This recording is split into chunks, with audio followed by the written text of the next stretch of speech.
Hello, everybody. I believe we are live. I'm here with the great Paul Whitewick, an absolute titan of the YouTube history world, and a fellow four-letter P name. And here he is, Paul Whitewick. How are you, good sir? I'm really well, thank you, Pete. And you? I'm very well. Yeah, I've been really excited to talk to you. So this is going to be a great conversation, I think.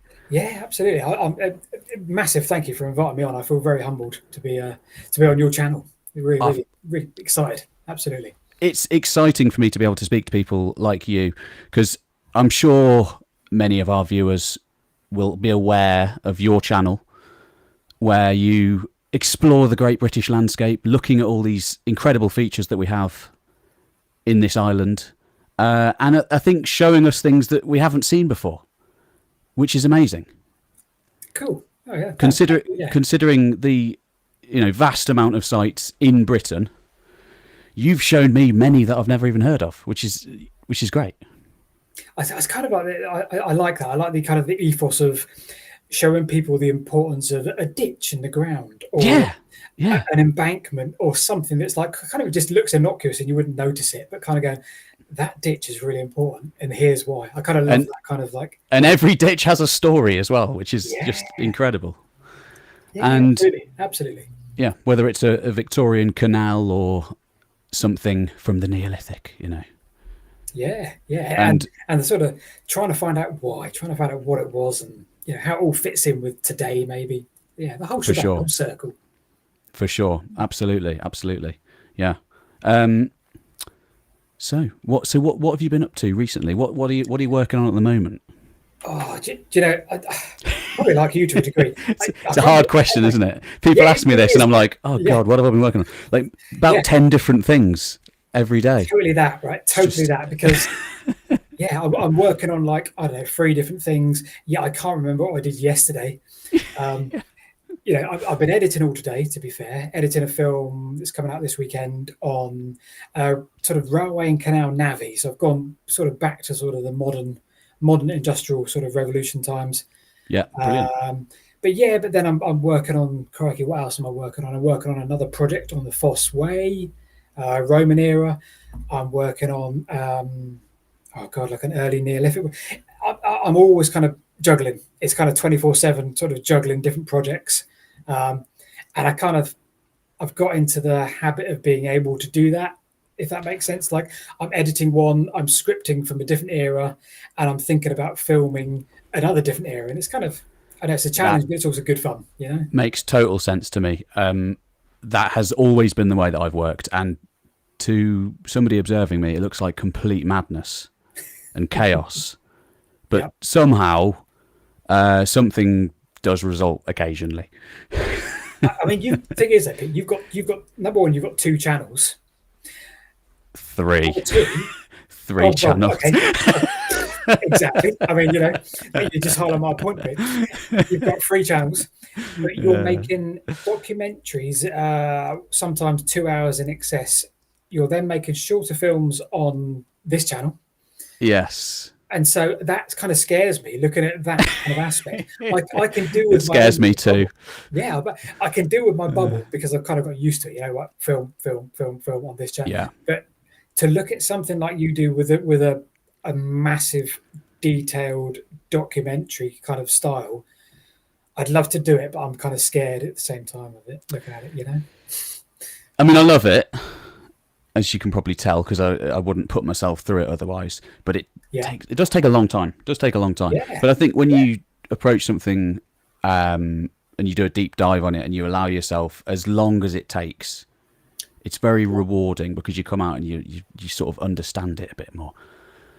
But then I move on to the next thing and I sort of forget about the thing I've just been working on, which is a bit of a yeah, problem. I've still got it in here somewhere, but it's just, yeah.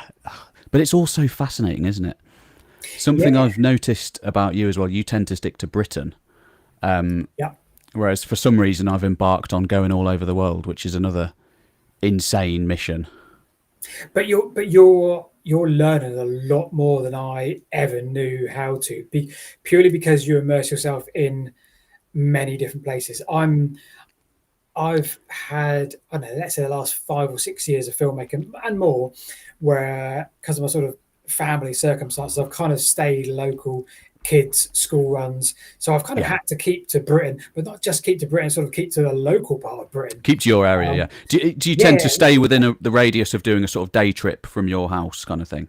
by and large, yes. If I'm Yeah. traveling more than 2 or 3 hours each way, that becomes a Mm, little bit problematic. I mean, I do stay yeah. away from time to time, but I'm kind of very admittedly naive about outside of Britain, and that can be very, if I'm learning about sort of Neolithic Bronze Age, I'm probably missing context that I should know, if that makes sense. So I'm always really conscious that I want to make sure I'm, trying to understand, the changes in our society here, going back 5,000, 4,000, whatever, based on mainland Europe. And yeah, I'm definitely, because I very much learn as I go.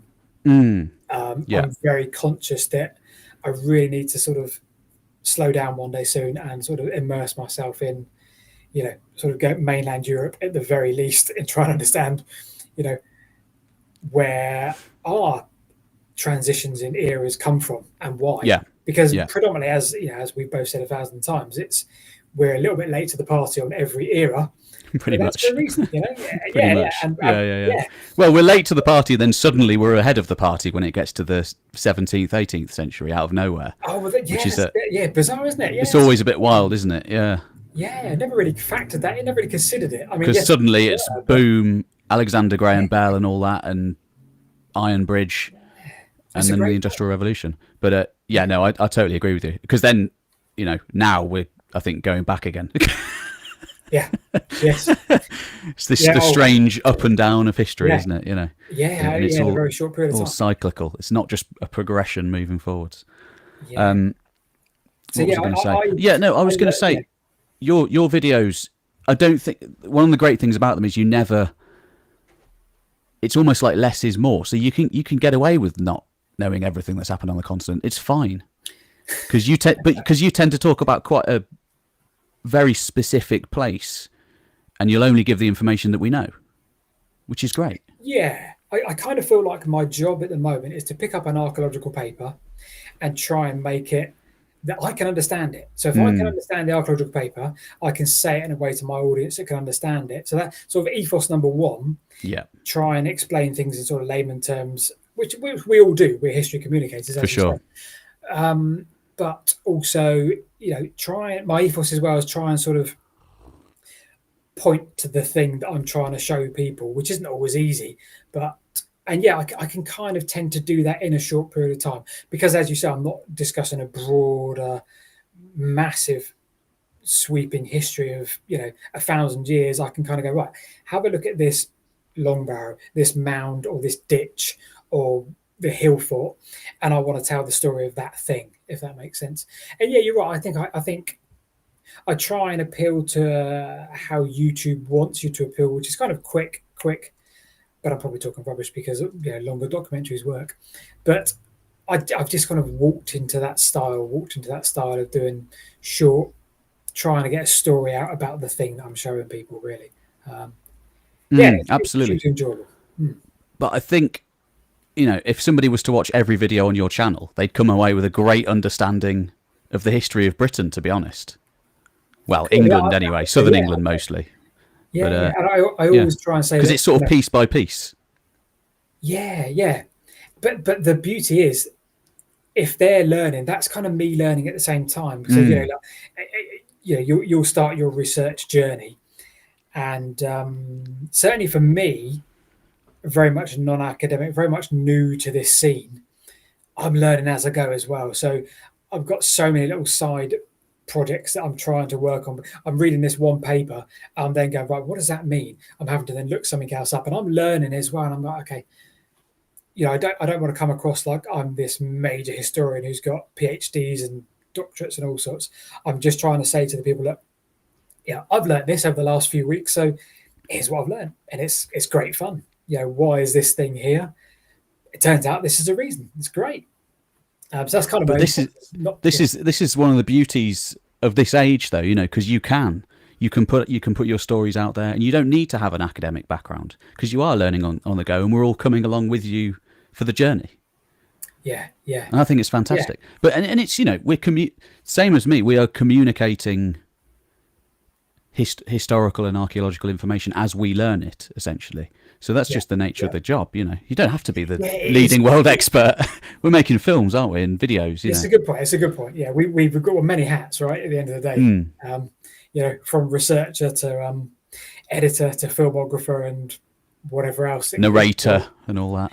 Yes, yeah, absolutely. Which Yeah. used to be my least favourite part of the process. I sort of don't mind it so much now, but it's you're very good at it. But you've got oh, come on, you've nailed the perfect pace. I feel. I don't know. I my think pace struggles. some people think I'm too slow. So Oh, I don't know though. But if you can get away with it on YouTube, then you're doing the right thing. yeah, I suppose so. I think a lot of my viewers are asleep, so that's. If it works, it works. I'll take it. Yeah, I always say, put it on while you're sleeping, people. Yeah, please. Although I think the ad breaks wake them up, which is a shame. Oh, fair enough. Fair enough. Yeah, Brilliant. but yeah, Brilliant. no, it's brilliant. So what we've done is we've actually assembled 5 archaeological sites each. I mean, I suppose locations. Some of them aren't necessary. I mean, they are archaeological sites. You've picked a couple or one that's a bit later than ancient. So actually, the thumbnail to this video is a lie. Unfortunately, it's exploring ancient Britain and a little bit of early modern Britain. Well, as you are my guest, I feel I should extend the invitation to you to speak about one of these sites first. Which one would you like to start with? I guess I should start with the red herring, the Sapperton Canal Tunnel. Should we begin at the end? We begin at the end. Yeah, I thought let's go backwards. Let's go backwards. Okay. And, now, which one of these pictures do you want me to look at first? Oh, do you know what? Let's choose any of those two on the right, Pete. Any of those two on the right, because they give the best flavour, I think, don't they? Okay. So when you set me this task, Pete, I really struggled with this task. It's hard work, isn't it? 5. Yeah, there you go. Look at that. Look at that. That gives the essence. That'll do, I think. That'll do. I really struggled to pick 5 sites. I've been doing this now for 7 or 8 years.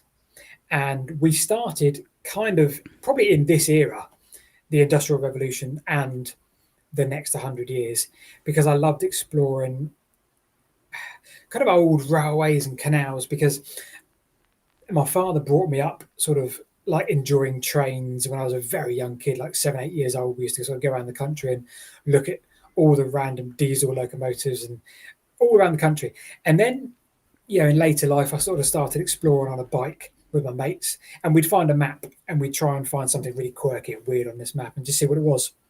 No interest in history, just to go and see what that thing was on the map. And then, later in life, I sort of took that up again, but on my feet. And I realised that there's all these abandoned sort of things on maps, railways. So it's the place that you're interested in, I suppose, to begin with, rather than the history of it. But yeah, I mean, that is an impressive looking space, isn't it? And it's a strange thing. Yeah, I don't know if you can zoom in or not, but you've almost got like. I can try. One thing that's always really struck me of this is the with this particular image is what you can see at the end. Not the end of the tunnel, just 300 yards in, because I'm still at the northern portal now. I'm taking this photo, the northern portal of Sapperton Canal Tunnel up in Gloucester. That'll probably do, Pete. That's lovely. That's quite creepy, actually. That's really creepy, right? Because that looks like kind of a face, looking to the left as we view it, doesn't it? Yeah. Did you? So you need to wear wellies to go in here. I mean, did you? Well, I've got so many stories, Pete, about this spot. So this is Sapperton Canal Tunnel, and this is early canal era, and they were trying to join the River Thames with the River Severn. So if you can picture those, they're not a million miles apart, but they were trying to join those for industrial reasons, and they were trying to decide how they did that, and they needed this huge tunnel under the Cotswolds. And they built this. And at the time of its construction, which was opened in 1789, this was the longest canal tunnel, or tunnel probably in the world. it got overtaken by Stanage sort of 20 years later, but remained the widest. Let's say it's 15 feet wide, and it's only 3 bricks deep in its construction. And what you see there, so we're looking south now. We're looking towards the Thames, but Okay. we're at the northern portal.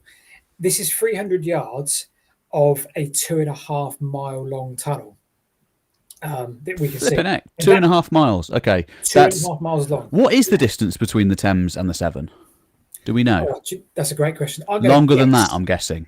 Yeah, 30 miles. Yeah, it's going to be. It's a fair distance. Did they achieve? Did they achieve it? Did they make the? Yeah. This is it. So this is 2.5 mile long tunnel, hell. and it was used between 1789 and 1911. So 1911, what you're looking at happened, which is so this connects to regular canals above ground. It would have done. Originally. Yeah, it would have connected all the way down to the Thames, but would have connected also to the Wilts and Berks, which would have connected to the Kennet and Avon. So it was part of the grander network for sure. And it was going to be this is modern technology at the time. This is the greatest thing in the world. Super modern. Yeah, I mean, I'm still amazed by it today, to be honest. So that there, what you're looking at, Pete, is a collapsed part of the tunnel, because they dug through this hillside and they found limestone, which is great. You can dig through that. And they also found clay, Fuller's clay. And clay gets wet. And what does clay do when it gets wet? It expands. Right. They constantly had trouble with the walls sort of doing this, moving. And that happened in 1911, and it was never to be fixed. You know, the railways were here. So sorry, guys. So me and goodness me, there's some funny stories about this. Me and a friend. I'm picturing your misspent youth, Paul. Well, no, this is my misspent 3 years ago. Me and a friend called Steve, who's got a YouTube channel called Court Above the Cut. So he does a lot of videos. Great. Okay. Shout out Court Above the Cut. Yeah, canal videos, basically. Nice. We got in a inflatable kayak, because what we're looking at is probably about 4 feet deep. So that doesn't sound too bad, right? 4 feet, no, I could do that. But then you've also got silt to contend with as well. And silt in my head is very scary. Because how deep's the silt? I don't know. So we got in a kayak, and within 20 yards, we punctured the kayak and we were filling up with water. So, oh, goodness me. So we ditched the kayak and we're in waders. Thankfully, we're in waders. And I couldn't do it because I was in waders, and I was just stood there going, right, Steve, I'm like a foot deep in mud. I can't handle this. I'm turning around. Steve, again, just says, nah, it's fine, Paul, it's fine. He walks that 300 yards and climbs over the claps. And we've got all sorts of footage on the channel of him doing that. And and he made it. And good on him. But he made it. And there's no hellmouth behind there. Well, this is the next thing. So behind there's another collapse within 50 yards, and of course there is. And it's just full of, and now it's completely impassable. It's now blocked from head to toe, and you can't go through. Wow! But the wonderful people at the Cotswold Canals Trust, probably got that wrong. Sounds about right. There's so many canal societies around the country, and this one are so good at what they do. They really get stuff done. They are adamant they're going to reopen this tunnel. And they're saying it's going to cost us 50 million, but we're going to do it. We're going to raise it. And I'm like, hats off, because other people have struggled to open a lock gate. And these guys are going to reopen this canal tunnel. That sounds quite ambitious. Oh, and the rest. Yeah, and the rest. I can't see it. Reopen it as in to be used commercially once more. Or as a tourist destination. The commerce part of it is the tourism. So it'll be tourism, It'll be tourism. If you look at things like any canal these days is tourism. It's people that live on the canal, of course, who pay to live on the canal. But it's a lot of tourism. And great. It's such a good thing when I think that happens. But this for absolutely. Me really sort of underlines my love of the landscape, because it's, as you say, it's about the journey, it's about the place, it's about the connections and why people needed to make connections. And I love sort of immersing myself in what this could have been like to build. Oh, great. Right. Sorry, Pete. I'm waffling way too much. Just tell me to shut up at any point. No, not at all, not at all. I just this is another one in the Sapperton folder. Yeah. So is this above? This is above Sapperton. Directly above. So what you can see in that Yeah. picture, Pete, is hugely important. Clumps of trees, right? Mm-hmm. All those clumps of trees are on the direct alignment of the canal tunnel. Wow. And in each of those trees, these ones particularly, is about a 70-meter deep shaft. Wow. Straight down to the ground. Still there to this day. Incredibly dangerous. So if you go in those trees, you need to be incredibly careful where you stand. So 1911, the canal's closed. All they do, so these are construction shafts rather than air shafts, but all they do is they stick a load of old railway sleepers across the top, cover it in mud, off you go. And we, again, another misspent 3 years ago, we decided to lower GoPro into one of them. So we lowered a GoPro on a trolley with like 100-meter rope down one of those shafts in one of those trees. And we took it as far as we could go, sort of like 30 or 40 meters down. Flipping heck. So those trees have grown in the last couple of hundred years then? Yep. They will be no more than 100 years old. And every single one of them contains a 50+ meter deep shaft. Absurdly dangerous. You don't want to go in those trees unless you know where you're looking. So I love the fact that you could drive past this every day of the week and you wouldn't know what that is in that clump of trees.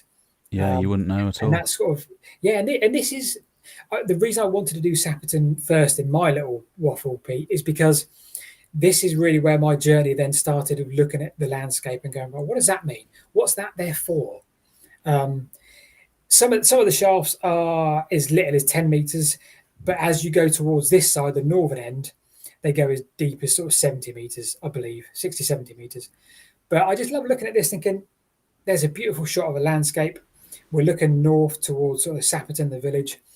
And this is one of the many things that you could see if you looked. You can see an abandoned canal, but you know, to look at that, you wouldn't necessarily know. And I guess that's the love of this journey for me. Absolutely.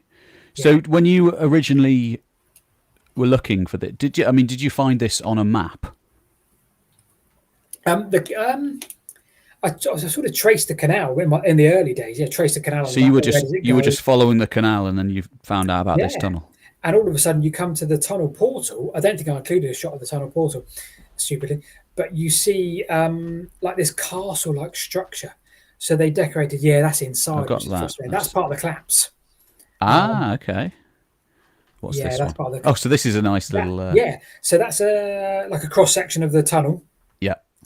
And you can see the depth of the or the numbers of the shafts, all those lines down of the shafts. But 26 shafts, and they did that so they gave themselves a whole load of working faces rather than just going in from end to end. You lowered people down a shaft, and they built pilot tunnels to meet each other. So you had 26 shafts. Oh, wow. Yeah. And they all kind of faced each other and joined up. So it was. So that's what the shafts were there for. 26 different construction jobs going on simultaneously, all linking and up. Each of those shafts, you'd go in a different direction. So they'd have people going south, people going north. So all of a sudden, you maximise, the time. But it still took 5 years to build. Similar sort of shot. I think that's again from the northern end looking in. And it is amazing because I look at this and I think, sure, that's like at least 1800, surely, but really it was in the 1700s.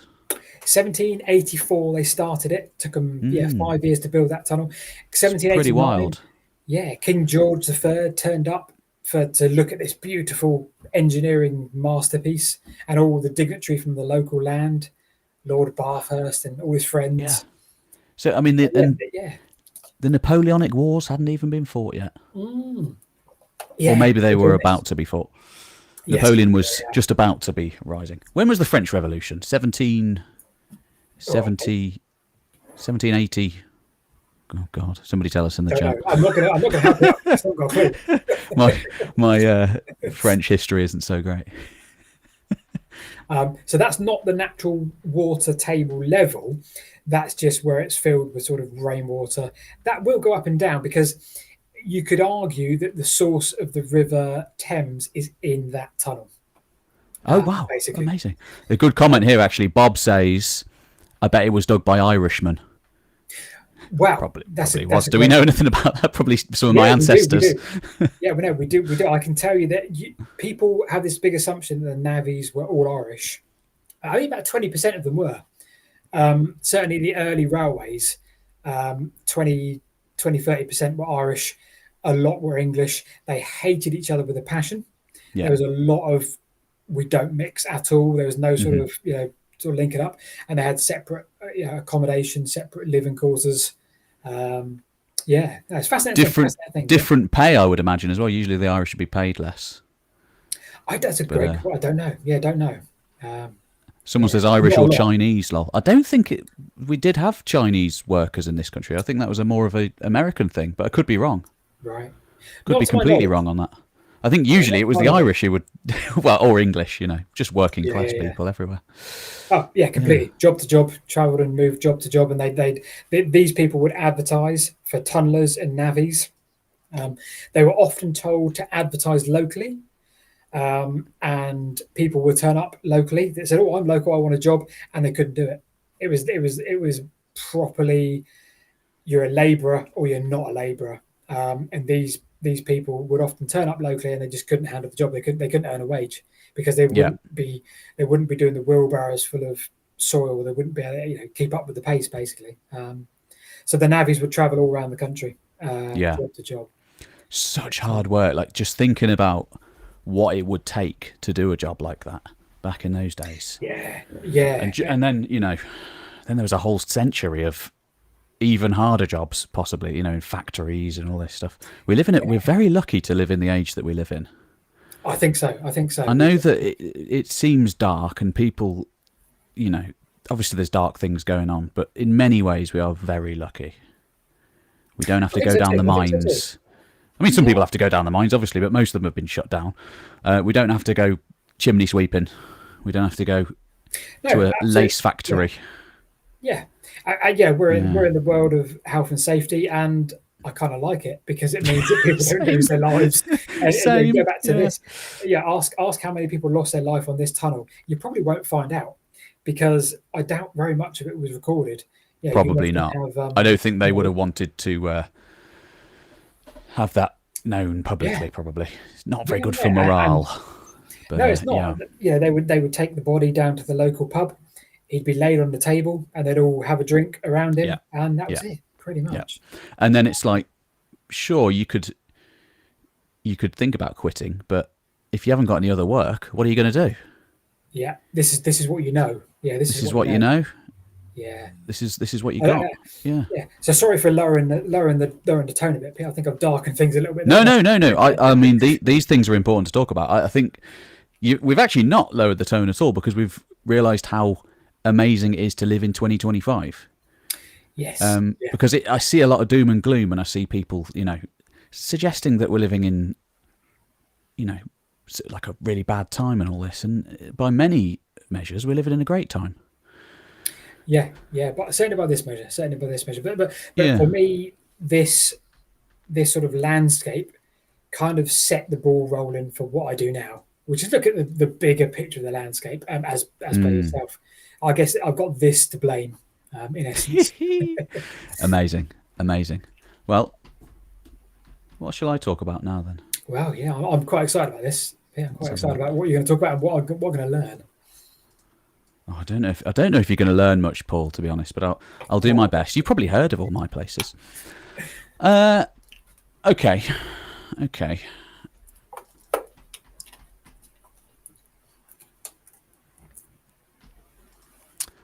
I'm trying to think of one which one might follow chronologically. Probably none of them. That's a good point to make sure that what I'm going to say next comes chronologically. So,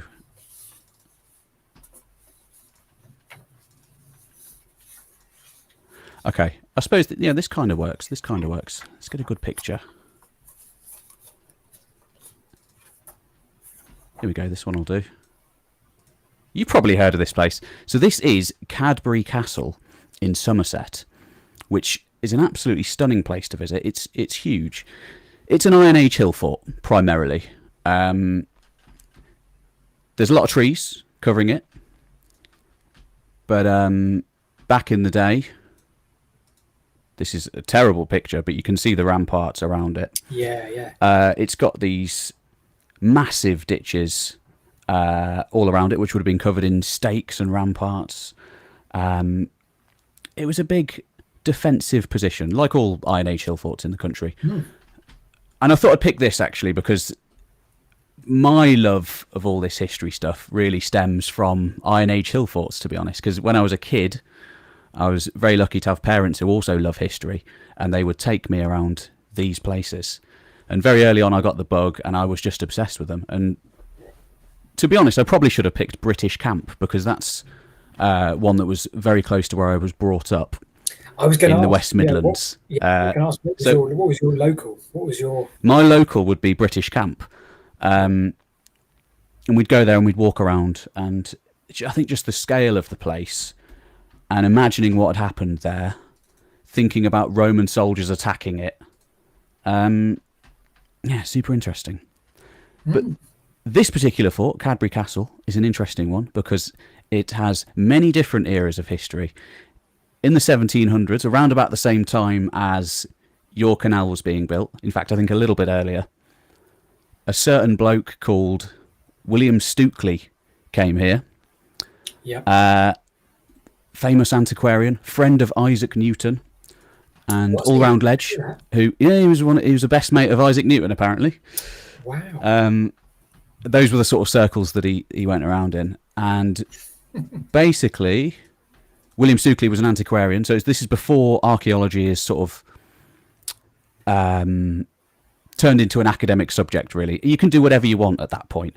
But he spends his days wandering around the country, making reports about the most interesting, the most obvious archaeological sites all over the country. And at Cadbury Castle, he came here because there was a local legend saying that it was heavily associated with none other than King Arthur. So, okay.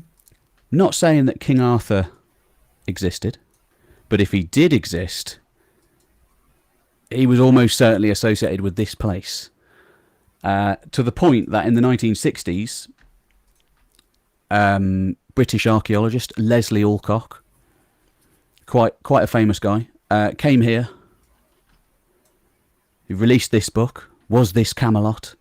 Excavations at Cadbury Castle, 1966 to 1970. Heavily publicised. It was on the BBC. It's the 60s, so there's lots of hippies around. Tens of thousands of them went to this area, and they were all hanging out, and it was Arthuriana. Absolutely wild place, I would imagine. Yeah, yeah. And there was a lot of speculation up to that point. God, these are terrible pictures. He found here some of the best evidence of the 5th century AD in Britain. So he found a great hall complex from around 470 AD, thereabouts. The exact same time that the historian Gildas writes of a battle called Mons Badonicus taking place between the Britons and the Saxons. So it's the timing is right. Although he doesn't mention Arthur. So no. Arthur probably didn't exist. But we won't say that. We won't say that. But there was a chap called Ambrosius Aurelianus who Gildas talks about, and he's heavily spoken about in Nennius and all these later historians as well. Yeah. And so there's a good argument that this may have been associated with Ambrosius Aurelianus. We can't say for sure because this is like the murkiest time period in the whole of British history. Yeah. And that's kind of why I love it. But there's a great hall complex, and possibly most interesting of all, they only dug a little bit of it. Because it's such a huge site, they had to sort of choose where they focused on. So they focused on this gateway here, and then they focused on the top here, where they found the sort of this complex, this like elite residence, basically. So is that a photo of the actual dig site? So yeah, you can see the dig. Yeah, that's the actual dig see. site. So you can see where this supposed great hall on top is, and then you can see where they dug the gatehouse. And it's really interesting because this gatehouse, it's kind of in the same style as late Roman defences. So it looks a little bit like some of the defences you get at places like Caerwent, even sections of Hadrian's Wall, places like the Saxon shore forts like Burr Castle, Porchester Castle, but made of wood. So it's like almost like a Roman style, but they've forgotten how to make it in stone. So they do it in wood. So it's this lingering end of the Roman Empire in Britain. So 70 years after the legions pull out of Britain, someone here is still making things in a vaguely Roman style, still living a vaguely Roman life. And I love that. I love that. I find it so interesting. And It's then, I'll show you this too. This is a lovely reproduction of it that the great Ettore Mazza made, who is one of the artists who I work with. And there we go. That's great. That's Cadbury really Castle. good, isn't it? You know, if Camelot existed, it would have looked something like this. Yeah. Wonderful. I've never been to Cadbury Hillfort. It's well worth a visit. Yeah, it's definitely on the list. I had a feeling there's like a spring there somewhere on the side, or a well or something down the side. From memory, I might be talking rubbish. No, there definitely is. There definitely is. I think it may even be called Arthur's Spring or Merlin's Spring or something like this. Yeah. There's always everything's named after Arthur and Merlin in that bit of the country. And why not? Why not? And I should add probably something about... So basically, okay, so the reason why Stukely visits this place is because John Leyland had spoken about it before in his book, which is called... God, I can't remember what it's called, but he's an even earlier antiquarian. He's working for Henry VIII, basically. Yeah. In the 16th century. So super early antiquarianism.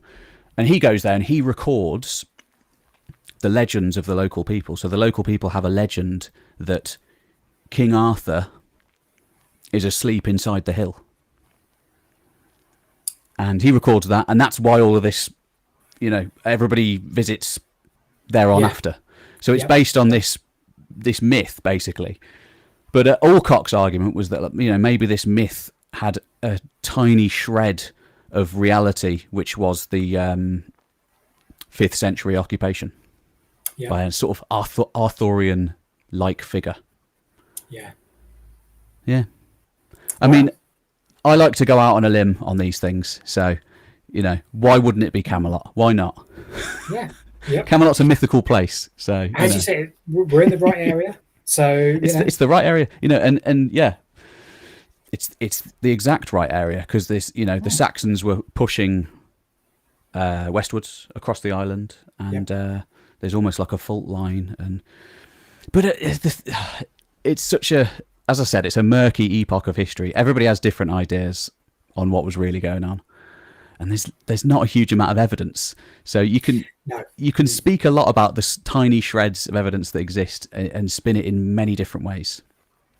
Yeah, you can. I worked with a really nice guy called Paul Harper on the first King of Wessex, Cerdic. Oh, I watched that video. I like that video. Yeah, I remember that one. Yeah, I mean, again, it was none of my research whatsoever. I kind of, you know, this guy said, "Oh, do you fancy making a video about my books?" I was like, "Yeah, that looks amazing." Yeah. And yeah, you know, he was giving me all this really well substantiated evidence, but there's all still people that said, "No, it can't be that because of this." Or it can. There always will be. There always will be. Yeah, totally. And it's just it's a take on history. It's a take on, you know, Gildas and whoever else. And it's a great era of history because there's so many mysteries, as you say. For sure. There we go. King Arthur's Well. Yep. And Wishing Well as well. There's Cadbury Castle or Camelot. Queen Anne's Wishing Well as well. Yep. Yeah. Another spring. Yeah. Shout out to old maps as well because they're great. Yes. Yeah. I'm not sure when this one's from, but it looks like it's probably 1700s or thereabouts. Yeah, sure. What else did I have to say about Cadbury Castle? Maybe that I visited the place about 5 years ago, and I've been working on a mammoth long form King Arthur video ever since. So one day, it'll get We shall look released forward to it. We shall look forward to it. Brilliant. one of these days. Um, yeah, it's a lovely place to visit as well. Yeah, yeah, For those absolutely. of you looking for a nice day out, it didn't seem to be very busy when I was there, which is interesting. You know, some of the great places that I visit, they're kind of empty. It's interesting. Tourists tend to go to the places that are very well publicised, but then you have Yeah, agreed. vast swathes of the country that nobody seems to go to. Yeah, my local hill fort is Danebury Hill Fort, Oh, um, amazing. and it's incredibly busy. Anyway, I Right. could go right now. What is it? 20 to 8 in the evening, Yeah. and there would be minimum 10 cars in the car park, dog walkers. Wow. How It's a very interesting. local, well known. So, Um, is it? Yeah. What is it? Is there a city nearby? no, just Andover. No. Yeah, like Andover. Yeah. Yeah. 3 or 4 miles away. Interesting. We're not a Interesting. big Yeah. city. Hmm. Don't know um, what it was about Cadbury Castle when I visited. Yeah, it was kind of empty. It's a little yeah, bit awkward to get to, I suppose. There isn't a massive population centre nearby. right. So you have to park quite a way and then walk quite a way, and Yeah, perhaps. yeah. Um, let's have a look. See here. Oh, okay. Yeah, actually, this is so you can see on this where sort of the Great Hall was on top of the Yeah, hill here at the highest point, and then this was the gateway. And basically, yeah. The reason why this is so amazing is that there's nothing else on this scale in the entirety of Britain at this point. To fortify these outer edges was a massive achievement at that point, and it yeah, must have required a lot of manpower to do it. Which, until Alcock dug here, it was it was unthinkable that there'd be that amount of people at that time period in the so-called Dark Age, at the height of the Dark Age, really, that were able yeah, to pull off such a fortification. yeah. So how much were they remodeling? How much of this was Iron Age Hill Fort? How much? Yeah, in terms of the rebuild. This was 600 years since it had been fortified, so the Yeah, walls had crumbled by that point, and as far as I as far as I'm aware, they basically they did it all again. yeah. Okay.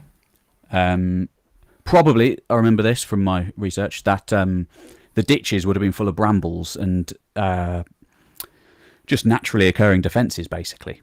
So Yeah, they would have done some of the work for them because the people attacking wouldn't have been that numerous either. We're talking, yeah, you know, either other Romano-British war bands or Saxon war bands, so a few hundred men. yeah. And people often say, "Oh, you know, sort of take it at face value and look at it and say, well, how defensible it actually is that, I can walk up this." But you think, well, hang on a minute. As you say, fill this full of brambles, make it a little bit steeper because it would have been more sort of vertical. Yeah, Add your ramparts. It's, incredibly difficult. yeah, You absolutely. say, Especially without you've numbers, got what would you you've got do? these guys up there as well. Yep. You know, Yep. they're not going to let you just walk up. Yeah. You're going to have a bad time. But yeah. But the fascinating thing is this: briefly spoke about history going up and down rather than being linearly progressing forward. This is pitiful compared to Danebury at its height, for example, or most other Iron Age hill forts at their height. I guess so. Yeah, I guess so. I mean, Danebury was certainly well occupied. Danebury was certainly a place that held Mm. a lot of people at one point. I think Barry Cunliffe said 600 maybe at one point Does it were have living there. many ditches, many ramparts? Two. I mean, Two. it was remodeled Yeah. sort of as time went on. Certainly ramparted in terms of what you're looking at now, perhaps more just wood. Yeah. Yeah. But it's still Remodeled. double the ramparts of this place because it was only the one Yeah, that was redone yeah, yeah. here. And I think they tried to sort of make the entrance, like when you look at the entrance of Maiden Castle was sort of almost a bit maze like. Well, I think they tried that on a smaller scale at Danebury, where it was not Yeah. easy to sort of navigate that front entrance part. Yeah, that whole maze thing that is at Cadbury Castle as well. Right. It seems like it was kind of a fashion. Like somebody came up with the idea of right, let's make it really complicated, Yeah. and then it just every other Celtic dynast or whatever was like, I'm going to do that too. Yeah. Oh, whether it worked or not, who knows? But Yeah, I'd love to yeah, think yeah, yeah, it was a great thing. yeah. Exactly. Um, but I Yeah, think, yeah. even at Oh, here we Danebury, go. they There's found. another one. Oh, look at that! Is So that a this Stu? is, I believe this is, I think this would be Stukely. It, It's either Stukely or somebody else from his age, yeah. because it didn't used to have all the trees on it, basically. So yeah, God, that really, that's great, isn't it? It reminds me of a Stukely drawing. yeah. I think it So, may be, probably is, it must be. hmm, Um, brilliant. and yeah, lots of ditches, lots of ramparts, and they would have all been fortified as well. So Right. Wow. bonkers. Yeah, absolutely bonkers. But we should add that Um, the during the post-Roman period, it was only the very inner defence that was brought back. The yeah. rest of it was left just in ruins, really. Hmm. Yeah, I yeah. must go. I must go there. I really must because it's yeah. I've I'd love to seen see many a pictures. I'd Hmm. love to see a Paul Whitewick video on this place. Is this a bit too far out of your range, No, or not at all. Not at all. you can get into I Somerset? yeah, no, not at all. I've used it in one of my videos actually because a mate of Mm, mine got a put a drone up around it for like 10 minutes. So yeah. I talked about it briefly in one of the hill fort videos I made without going there. So I was quite lazy on that occasion. But No, I that's great though. If you can get a mate to do it. yeah, well, he already had it. I got a mate that does a lot of drone footage, sticks it on YouTube, and he's more than happy for me to abuse his goodwill. Yeah, So yeah, especially the brilliant. likes of Danebury because Danebury's got an army airport right next to it, so you can't get your drone out. Ah, of course. I've never been to Danebury actually. Recently visited Badbury Rings. I don't Oh, know if lovely. have you Yeah, visited there? yeah, a few Yeah. times. Yeah, a few times. Yeah, Have you got a video on Badbury Rings? not specifically on Not Badbury, but again, specifically. it sort Yeah. of features in a couple of videos. Mm. Uh, That's an impressive place as well. And again, multiple ramparts, multiple defences. yeah, multiple areas. I think to a degree. I think To a again, degree, yeah. All Iron Age, all Iron Age. But yeah. But actually, again, there's potential speculation for Badbury Rings to have been reoccupied in the post-Roman period as well. It's mostly yes, yeah, speculation, I think, right, but various things in the landscape around it make archaeologists suspect there may have been something going on there. And right. just to bring it back to the King Arthur thing, Mons Badonicus, which I mentioned earlier, the Battle of Mount Badon, which Yeah, almost certainly did happen because it's mentioned in Gildas, and he lived only 20 or so years after the battle. And he was writing it for a contemporary audience. So if he was yeah, writing for a contemporary audience, he wouldn't just make it up. There's some wild speculation that that might have been at Badbury Rings because Badon etymologically could become Badbury. But yeah. it's good fun. Yeah, it is. Yeah, I mean, there's a video. There's a video there for both of us, There's Pete. there's so many videos in this stuff. Yeah. Okay, I'm going to just look at the comments quickly, see if we've got any. Diddly doo doo doo. The legend says Arthur visited the hill fort a lot. Yes. Did Peter cover this in a video? I've spoken about it. I've not done the dedicated video yet, but I'm working on it. Somebody says, Bob says, I thought Merlin sleeps in hills. He does. Merlin sleeps in hills. Arthur sleeps in hills too. The nature of myth is that it's quite garbled. I think those things sleeping inside hills possibly originate in the Iron Age. Actually, it might be sort of like Okay. an old kind of religious idea of the other world. Interestingly, and it may sort of a shadow of it remains into the later periods. Yeah, because somebody else says King Arthur is asleep under Alderley Edge in Cheshire too. That's another place he's sleeping. Yeah. Yeah. I mean, that carries on, doesn't it? That sort of carries on through time, doesn't it? That sort of legend. For Yeah. sure. For sure. Oh, and Gary Tucker says Ethelred the Unready, Yep. not one of our greatest kings, refortified it and minted at Cadbury briefly. Yes, he did. Well, Cadbury Castle, folks. I'll hand it back to you now, Paul. Wonderful. Well, I'll continue chronologically, not necessarily by design, but why not? Let's talk about Stukely again. Yeah, Now, let's. So we're still in the 18th century. in Yeah. our in our sort of bizarre backwards journey. If we're happy to open one Wanstein file, Pete, I'll talk on Oh, one. I always call it the Wanstein, but apparently that's not correct. It's just Wanstein. superb. I have I've got too not many pictures of visited Wanstein. Wanstein, but I would love to. I think this is a But yeah, nice one. look at that. Look at that, Pete. There's a good general view of what the place, well, what Yeah. the thing. It's not really a place. It's many places, isn't it? It stretches for how many Well, miles does it stretch for? if you start in southern Bath, the town of Bath, in the sort of outskirts, the southwest, the other side for me of Bath, Not too far from and Cadbury Castle, actually. So we're moving from yeah, Cadbury Castle. We're yeah, going yeah, going north. absolutely. And if you travel east all the way across to Savernake Forest, which is Marlborough direction, you'll find this. You'll find this line, this defensive structure, which looks like the side of a hill fort from this picture and many pictures. It does. Very sort of similar construction technique. Um, It's this, ludicrous, all the way off into the distance. yeah, it comes in. So it comes in three parts. So you've got two parts that you can visibly see like this, and each of those, I think this one is the eastern section, which goes from Morgan Hill in Wiltshire, sort of Devizes, all the way to Marlborough. That's about 10 miles. So that's a 10-mile stretch. Then you've got the other section, which is the Bath side. And again, that's about 10 to 15 miles long. And they're joined in the middle by a Roman road. And the Roman road, you can see the Roman road, but you can't see this structure. Now, we know it's one continued structure because in the Saxon charters, they call the Roman road Woden's Ditch, Wanstein Woden's Ditch. So we can almost certainly say it's one long linear structure. That's it. That's perfect, Pete. Thanks for that. That's the Roman road. So you can see right in the middle of the picture, like a hedge line. That's a Roman road that would have gone from Bath to Silchester. And Wansdyke used the Roman road to join their two of the structures up together, if that makes sense. Yeah.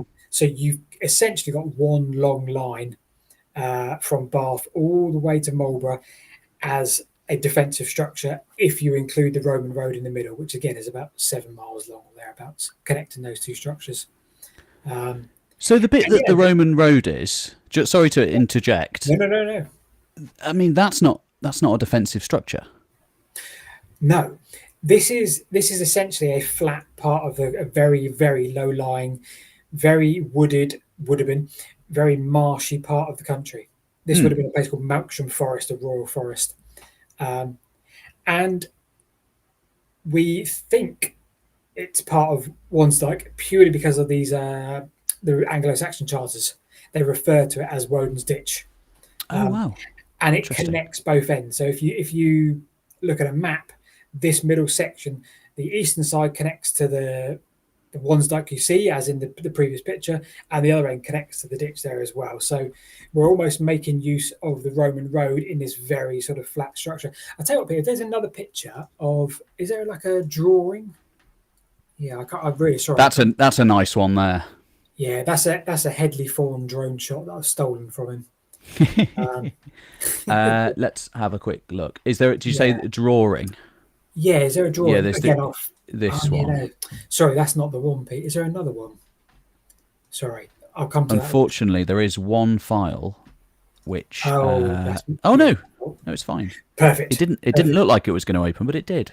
So there we go. Right. So the image we were looking at earlier, the first image you showed, is sort of taken from there's a gibbet at the top of the hill. There's a bit of a trigger warning there. There's a gibbet at the top of that hill.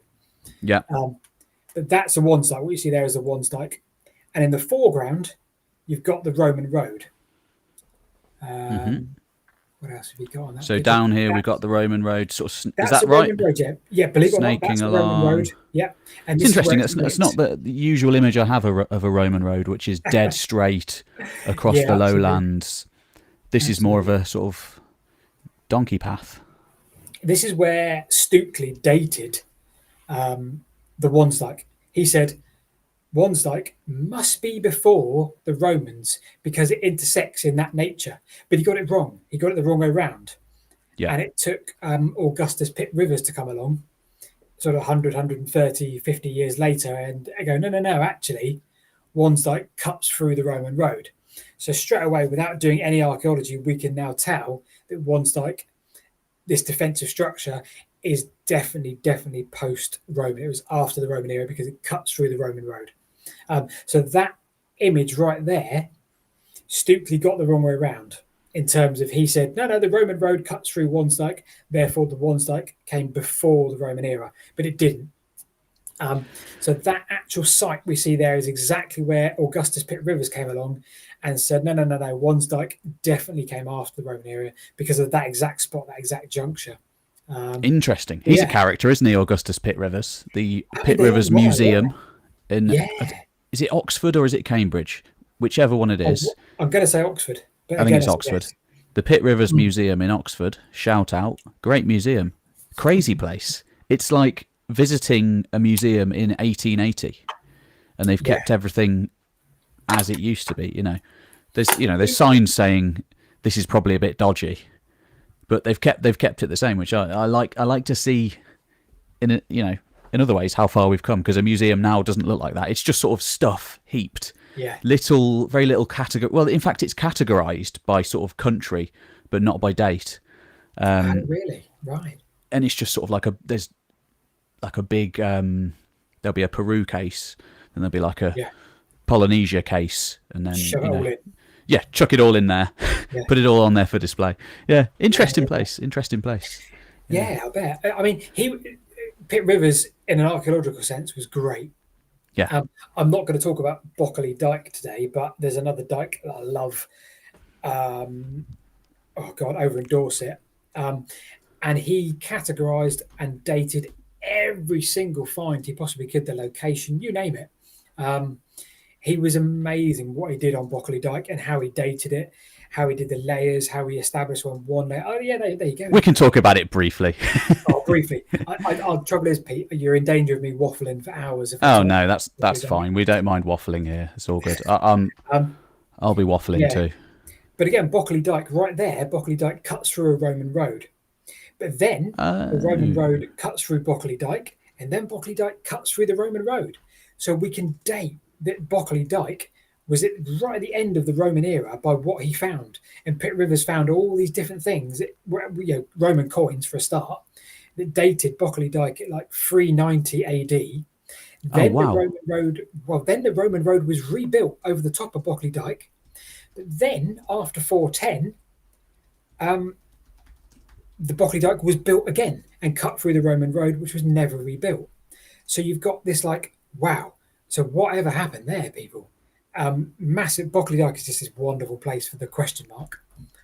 So this is a dyke built in 390, and do we think it's a defensive dyke? It's pretty big. Unequivocally. Pretty big, isn't it? The right-hand side where your mouse was, that is about 6 meters tall.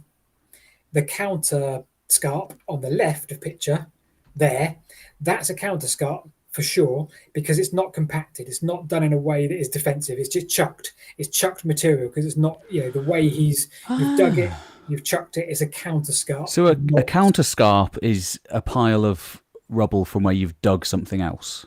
Yeah, there's nothing intentional about that. It's just stick it over there, lads. Stick it over there, lads. The right-hand side, and you can see this better in other pictures, but the right-hand side is the defensive, would have been steeper, would have been sheer chalk. And that cut through the Roman road, I got the date wrong. It's something like 367, the Great Crisis. That's awesome. Bockley Dyke. Bockley Dyke. In Dorset. Wow. In Dorset. It's about 10 miles southwest of Salisbury. When you come down, Pete, I'll take you to some of these places. We're going to walk, and I'll take you to some of these. Oh, we'll have to. We'll have to make a video. We'll do a crossover. Maybe Bockley Dyke will be the place. Because it's Bockley Dyke so cool because it then looks awesome. It looks awesome because then the Roman road was rebuilt, and then 30 years later, Bockley Dyke was re-put up as a rear dyke. So there's so many questions. What is going on there? Do you want to make a wild speculation? What do you think was going on? I think Too difficult to people were say. two different. They were defending the others. They were defending that side, which is the Yeah. west side. So are they in fear of invading Saxons? I don't know. Who Or was or or is this intertribal warfare flaring up again now that the Romans yeah, have waxed their yeah, control over the island? yeah. Why Because not? the British tribes were many nations at war before the Romans arrived, and then the Romans forced them into an uneasy peace. Doesn't Yeah, mean that they got on with each other during the years of Roman rule. The Romans start to lose control. In fact, this near enough lines up with the barbarian conspiracy, which was a thing really. spoken about by Ammianus Marcellinus, the And great what year? late Roman historian. 367, 368. That's the date of the first construction of this ditch.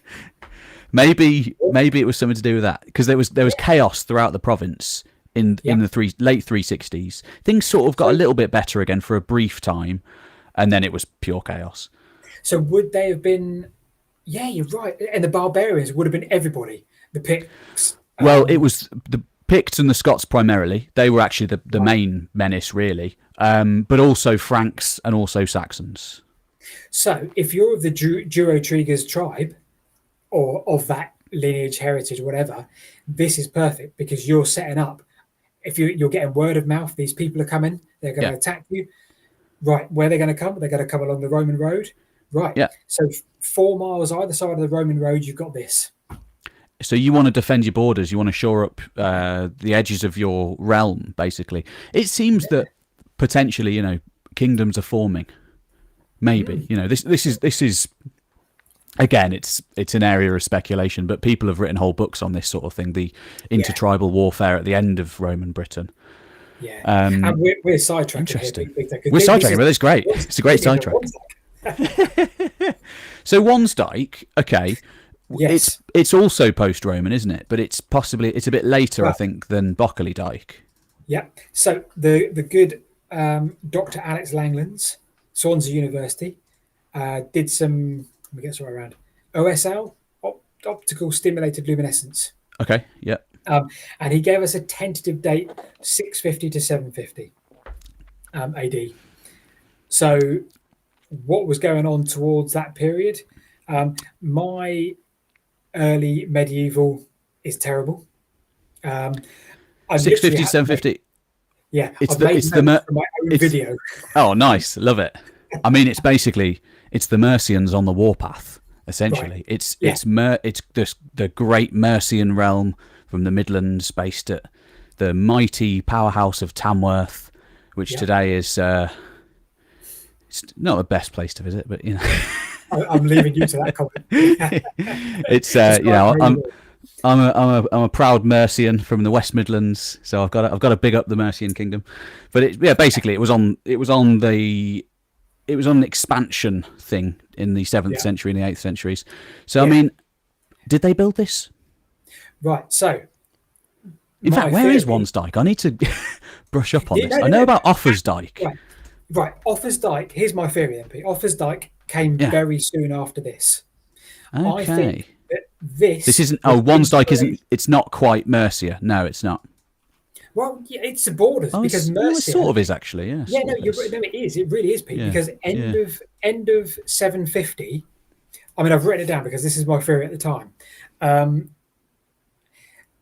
750, the Mercians were doing very well. They even had land within Wessex. They Yeah. had chapels, you name it. They were really taking a Mickey. Yeah, basically, yeah. It was in many ways the first England. Really, it was like England before England. So 757, Athelbald is murdered. Kinewulf is now takes over Wessex, and this I believe this to be him stamping his authority. I'm now running Wessex. This is my wall. And soon after that, because the latest date we've got for the wall, we think, due to archaeological digging, is 779. But it's much more likely, I think, to be sort of 750, 760 AD. And people, very, very short lived, wasn't necessarily used. There's no evidence of it being sort of any battles on those borders. We have lots of gates. So essentially, is this a not necessarily just a defensive wall, but this is a trade barrier, We're monitoring everything that's going in and out. There are lots of gates along it. Again, they're mentioned in Anglo-Saxon charters as the gate here, the gate there. And yeah, I think that then Offa's which came very soon after, this was kind of an inspiration from this. It's very similar in construction. But yeah, I'm going with this is Wessex saying, right, guys, sorry, Mercia, we're taking no more. No, that's fair enough. I've got a show. I'll show a little map of what we're actually talking about. I think this. Yeah, I think this perfect. will be helpful. So the Wands Dyke is here. Need to include this for you, Pete, wouldn't it? What am I thinking of then? Am I thinking of Watts Dyke? Is there a Watts Dyke? Never heard of it. Never heard of that. So you've probably got the Thames there as a dotted line. Yeah, you have Avon Thames. The black line in the south is Wansdyke. The straight section is a Roman road. And then you've got the east and west sides. It's so interesting. There are so many of these dykes, as they're called. I mean, really, they're walls, aren't they? This is a wall. There's a lot of smaller Bronze Age, late Bronze Age dykes. This is a wall. Yeah, because structure. I've got right. I was thinking, I think of Watts Dyke, which is in North Wales. Again, it's the Mercian borders. It's just a different Mercian border. Yeah, okay. Yeah. So here we've got Offa's Dyke, probably the most famous of these earthworks, dykes, walls, whatever one you want to call them. Oh, most definitely. And then, Watts Dyke is there as well. And I think Watts Dyke predates Offa's Dyke. Okay. Yep. But that's interesting because so you've got Wands Dyke, then you've got Watts Dyke, then you've got Offa's Dyke. They're all happening similar time period, really, in the same couple of hundred years. Absolutely. And it's like again, it's a lovely mystery. We've got some pretty good archaeology. Nothing of great use recently, other than the optical stimulated luminescence. We need a few more of those to nail the date down a bit more. Yeah. But we've got, again, Augustus Pitt Rivers, we've got Stukely finding stuff, we've got all those sort of antiquarians digging around, finding the layers, getting things right. And it's a fascinating little mystery, but it's huge. And there's parts of it that are really well preserved.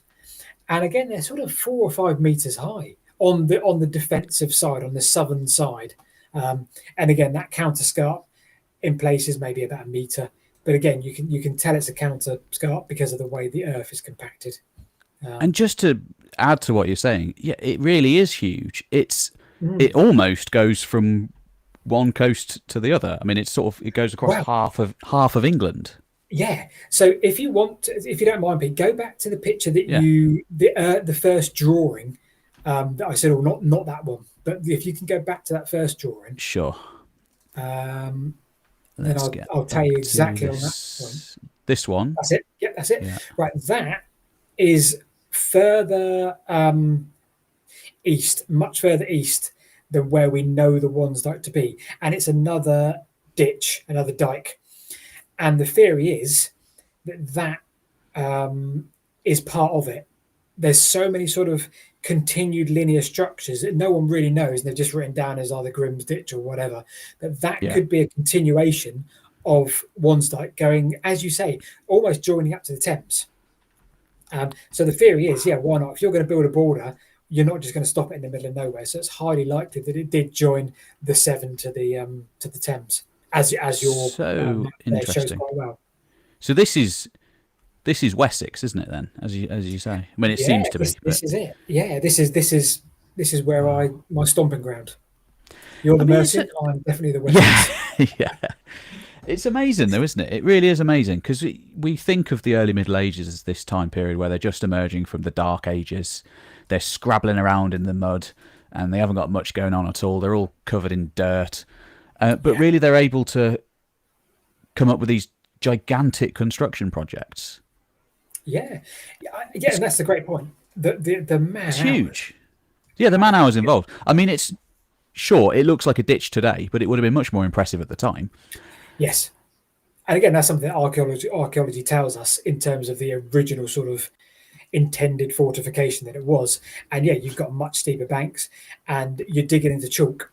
All of that is chalk. So you're going to have this really imposing white face because people say that's not going to stop an army.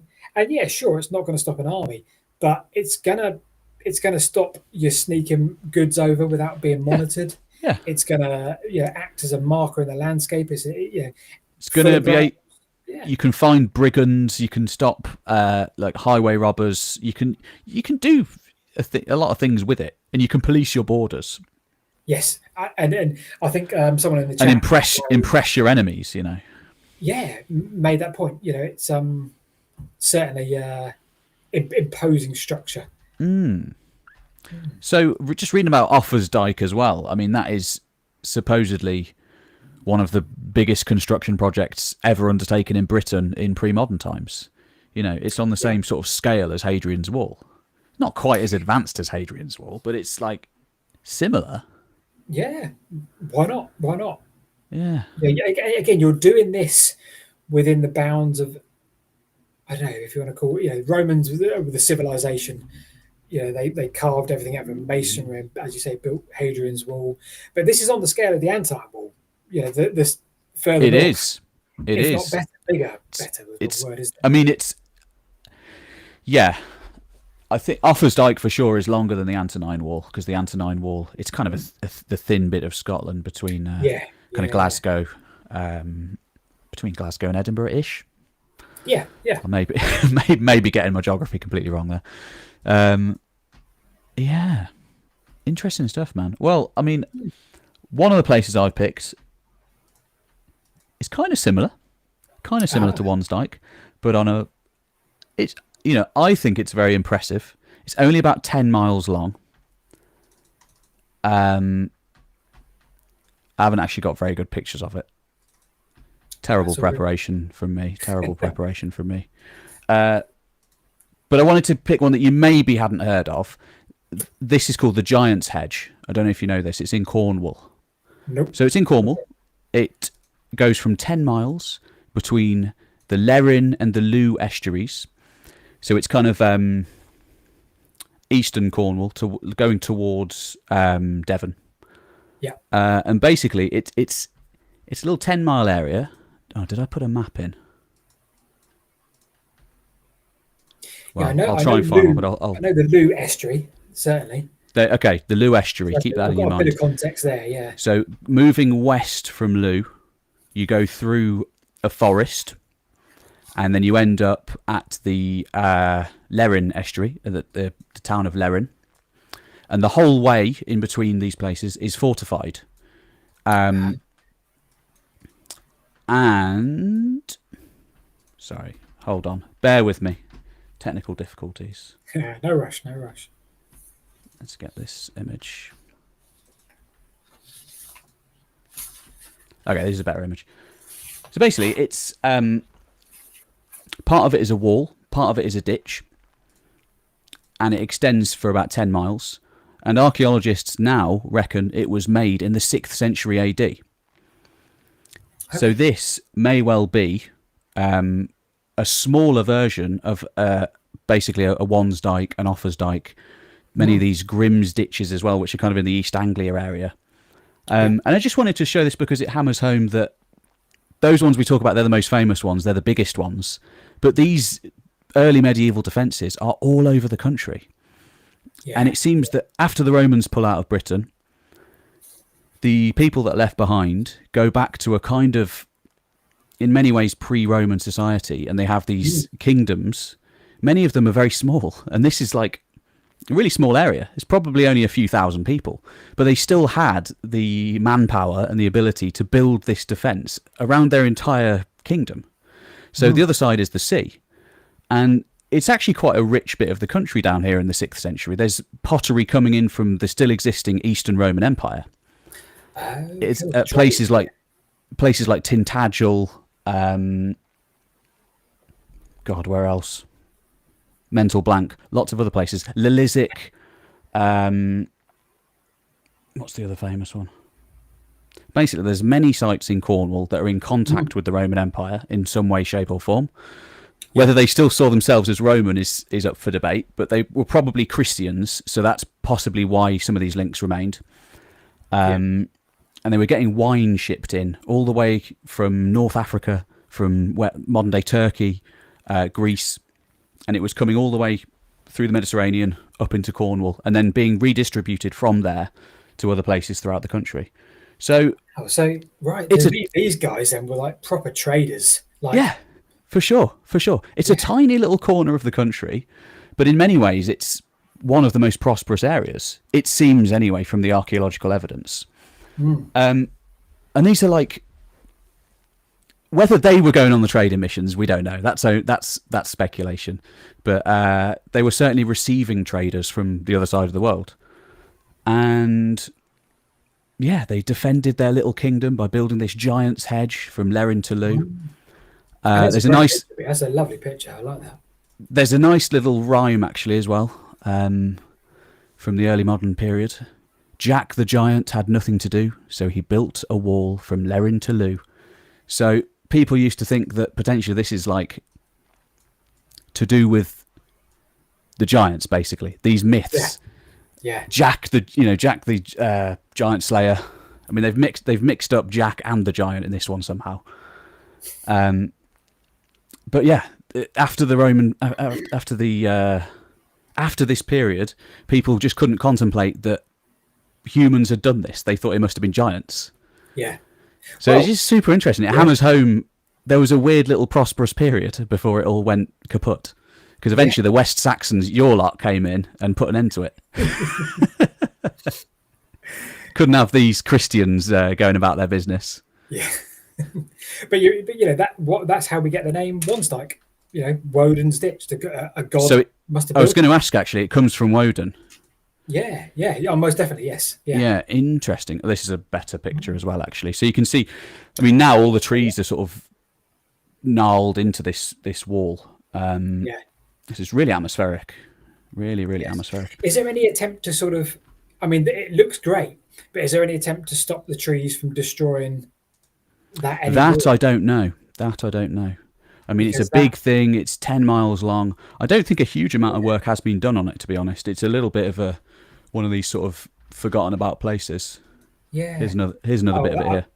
I'm adding. It's 100% man-made. There's speculation that it could be Bronze Age, which again is like super interesting. Someone has defined the borders of their kingdom.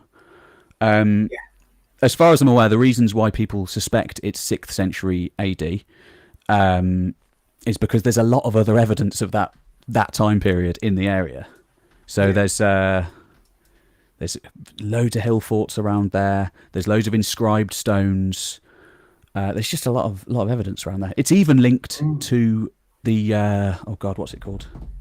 The Tristan and Isolde story. To go back to the Arthuriana, which Tristan was one of the knights of King Arthur, and 18th and 19th century antiquarians tried to link this area to the Tristan and Mark story because they found an inscribed stone. What is it? The Drastanus stone. That was the name on it, and they tried to say that's Tristan. Right. And there we go. Fantastic. More Arthur. Right. as is often the case. Yeah. What else have I got to say about? I think that's probably all I've got to say about that. Yeah, I'd love to see a Paul Whitewick video on the Giant's Hedge. Yeah.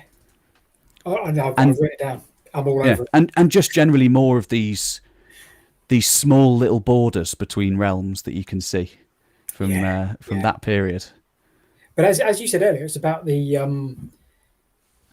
pointing and showing people these things that are just there, but it's not a big well-known thing. Yeah. It's not whatever else. You could walk past this and not realise it's anything. But once you know it's there, it's just like, poof. I need to know.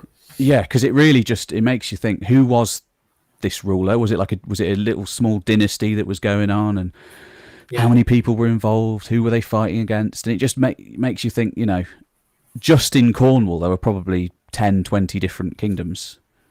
Yes. All facing off against each other, because by the time everything gets sort of codified much later by historians, it's been hundreds of years since the events actually took place. So they're just sort of simplifying events. They're saying, okay, it was just Dumnonia. That was the kingdom. But the reality is, there are loads of kingdoms. Yeah, because at that period of time, are you really controlling that massive area? So the definitely not. Kingdoms would add up. Yeah. Yeah, Definitely not. I mean, even within Mercia, there's a document called the Tribal Hidage, and you can see all of the different Mercian sub-kingdoms, which Yes. almost certainly originally would have been their own realms. By the time of Penda, who's this great conquering warlord in the 7th century, he's kind of like, he's shored up his borders. He's, incorporated all these sub-kings under his control. But before him, there could be like 100 Mercian kings, all vying for power. Of course, and then I guess we then turn into shires. Yeah, within I mean, 100 many of those sort of sub areas within Mercia, they turned into the shires basically. Yeah. So, trying to think of a good example. What's a good example? The Recon Sete become Roxeter, which that's Shropshire. But it's just Yeah. Can't think of any good examples now, but I remember I did a little video on Winchcombe Shire, which is no longer a shire, but Winchcombe Shire, and how that formed. Yeah. On the basis that they needed a number of boats to be built, so each shire had to sort of provide X amount of wood, basically. Yeah. Fascinating. It is. It really is.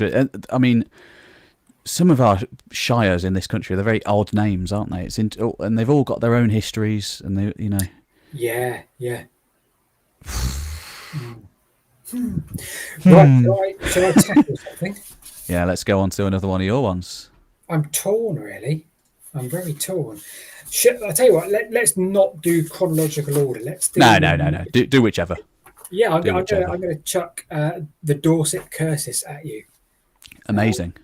So we're going to go deep back into the time. Okay, let's link it in with these other ones, because cursus, as I'm sure you know, was the name that was given to this particular type of monument by antiquarians, because it reminded them of our friend Stukely. Yeah, it reminded them of Roman circuses, basically Roman Circus Maximuses. So chariot race courses. Yeah, indeed. So that's a little. I've given it away, unfortunately. No, not at all. It's all part of the fun. So I think Stukely found this. That's the perfect bit. That's perfect. Stukely found this, but I don't think he realised it was the same as what we'd already seen before. So he'd seen Stonehenge cursus, and as you say, named it cursus because clearly it was built by the Romans, and they'd race their chariots around it. Fantastic. And he came here and he saw this, but I don't think he kind of joined it up. So for the viewers, right, that shot there then, Pete, we can just see the faint outline of the top of it. This is the end near Salisbury. So, right, interestingly, Bockley Dyke, you can see it in that picture, Pete. You remember we were talking about... Oh, wow. There you go. There's Bockley Dyke next to this. That line is Bockley Dyke. Wow. Lots of activity in that area, isn't there? Oh, so much prehistoric things going on. Trying to find the best picture. This is maybe slightly better. Yeah, I guess so. Yeah, so you've got the sort of the rectilinear shape in the agriculture, the ploughed field. You can sort of see the darker rectangular shape, and this is let's say 10 miles from Salisbury. So this is the eastern end, and to the right of the picture, you've got a little tree line. That's a long barrow, which will become sort of important as this story goes on, because it's very well lined up with the top of the cursus you can see there, or the end of the cursus. It's lined up. Yeah, so it is. If you were to get your walking shoes on and you would walk 6.25 miles, you would find the other end of this cursus monument. It's 6.25 miles long, which I don't know, maybe is that the largest monument in the country? I don't know. Probably not. Wansdyke's bigger, isn't it? But yeah, but Wansdyke isn't a monument, would be the argument, prehistoric, I suppose, because Wansdyke, I don't know. Yeah, no, it gets a bit murky, doesn't it? I suppose Wansdyke, we think it served sort of like an economic purpose, but maybe so did this Dorset cursus. So I guess we'll never know. But yeah, I would assume it's religious, but it's like we don't actually know. Yeah, I'm going to assume it is, but this is the eastern end of the 6.25 mile long Neolithic, early Neolithic structure. They think it was built in a couple of different eras, not eras, that's the wrong thing to say, different time periods. Yeah, so this is still the eastern end, and we're looking north, so you can see it skirt off to the left. And yeah, the biggest question is, what was this built for? You've got an inner bank and an outer ditch. And a lot of these all seem to occur near river confluences. That is the worst picture in the world. Picture. But it's the lowest resolution picture, but it's an example. Shows what we want to show. Yeah, we can't really zoom in on that, can we? But that's a you keep talking. I'll work some technical wizardry. Yeah. I'll see if we can zoom in. That'll do. That's great. We can zoom in. Right. If you stand, Pete, at the top of that picture in the middle of the Cursis monument, if you stand there and you look back towards the camera, on the 21st of December, the sun sets right over the top of a long barrow, which is positioned right underneath us. So in that file I sent you, there's another picture of a long barrow. I don't know if you're able to find that. That's insane. So this has astronomical alignments. Yes. On that scale. You stand at the top of that picture, which is about 1.5 miles, 2 miles away, and you look back this way towards the photographer. Yeah, not that one. There's another picture of like a long barrow, just like literally just a long barrow. Yeah, that. So the sun sets over that, which is contained within the Cursis. So if you stand at the original end of the Cursis, which is like halfway along it, and you look 21st of December towards the horizon, the sun sets behind that long barrow perfectly. Wow. Coincidence? Probably not. So probably not. Yeah. Not only has this got a river setting, probably somehow with the River Allen, but also we think it's got potentially got a celestial kind of importance of some kind too. Mad. I haven't got a lot to say on this because there's so little in terms of what we know. No, that's fine. We can just marvel that it exists, and just to add to what you're saying, it's early Neolithic. So this is kind of towards the beginning of the new Stone Age in Britain. So that is basically the beginning of a farming society in Britain. And this is what they're doing at kind of the beginning. Yeah. This is before stone circles. Yeah, before stone circles. This is very early into the end of the Mesolithic and the Neolithic sort of coming in and putting in their agriculture and their monuments, the long barrows. And sorry, Peter, is there another picture I included in this, which is really useful, of like a wooded area, like a copse or a forest? I'm sure there is. Because this one?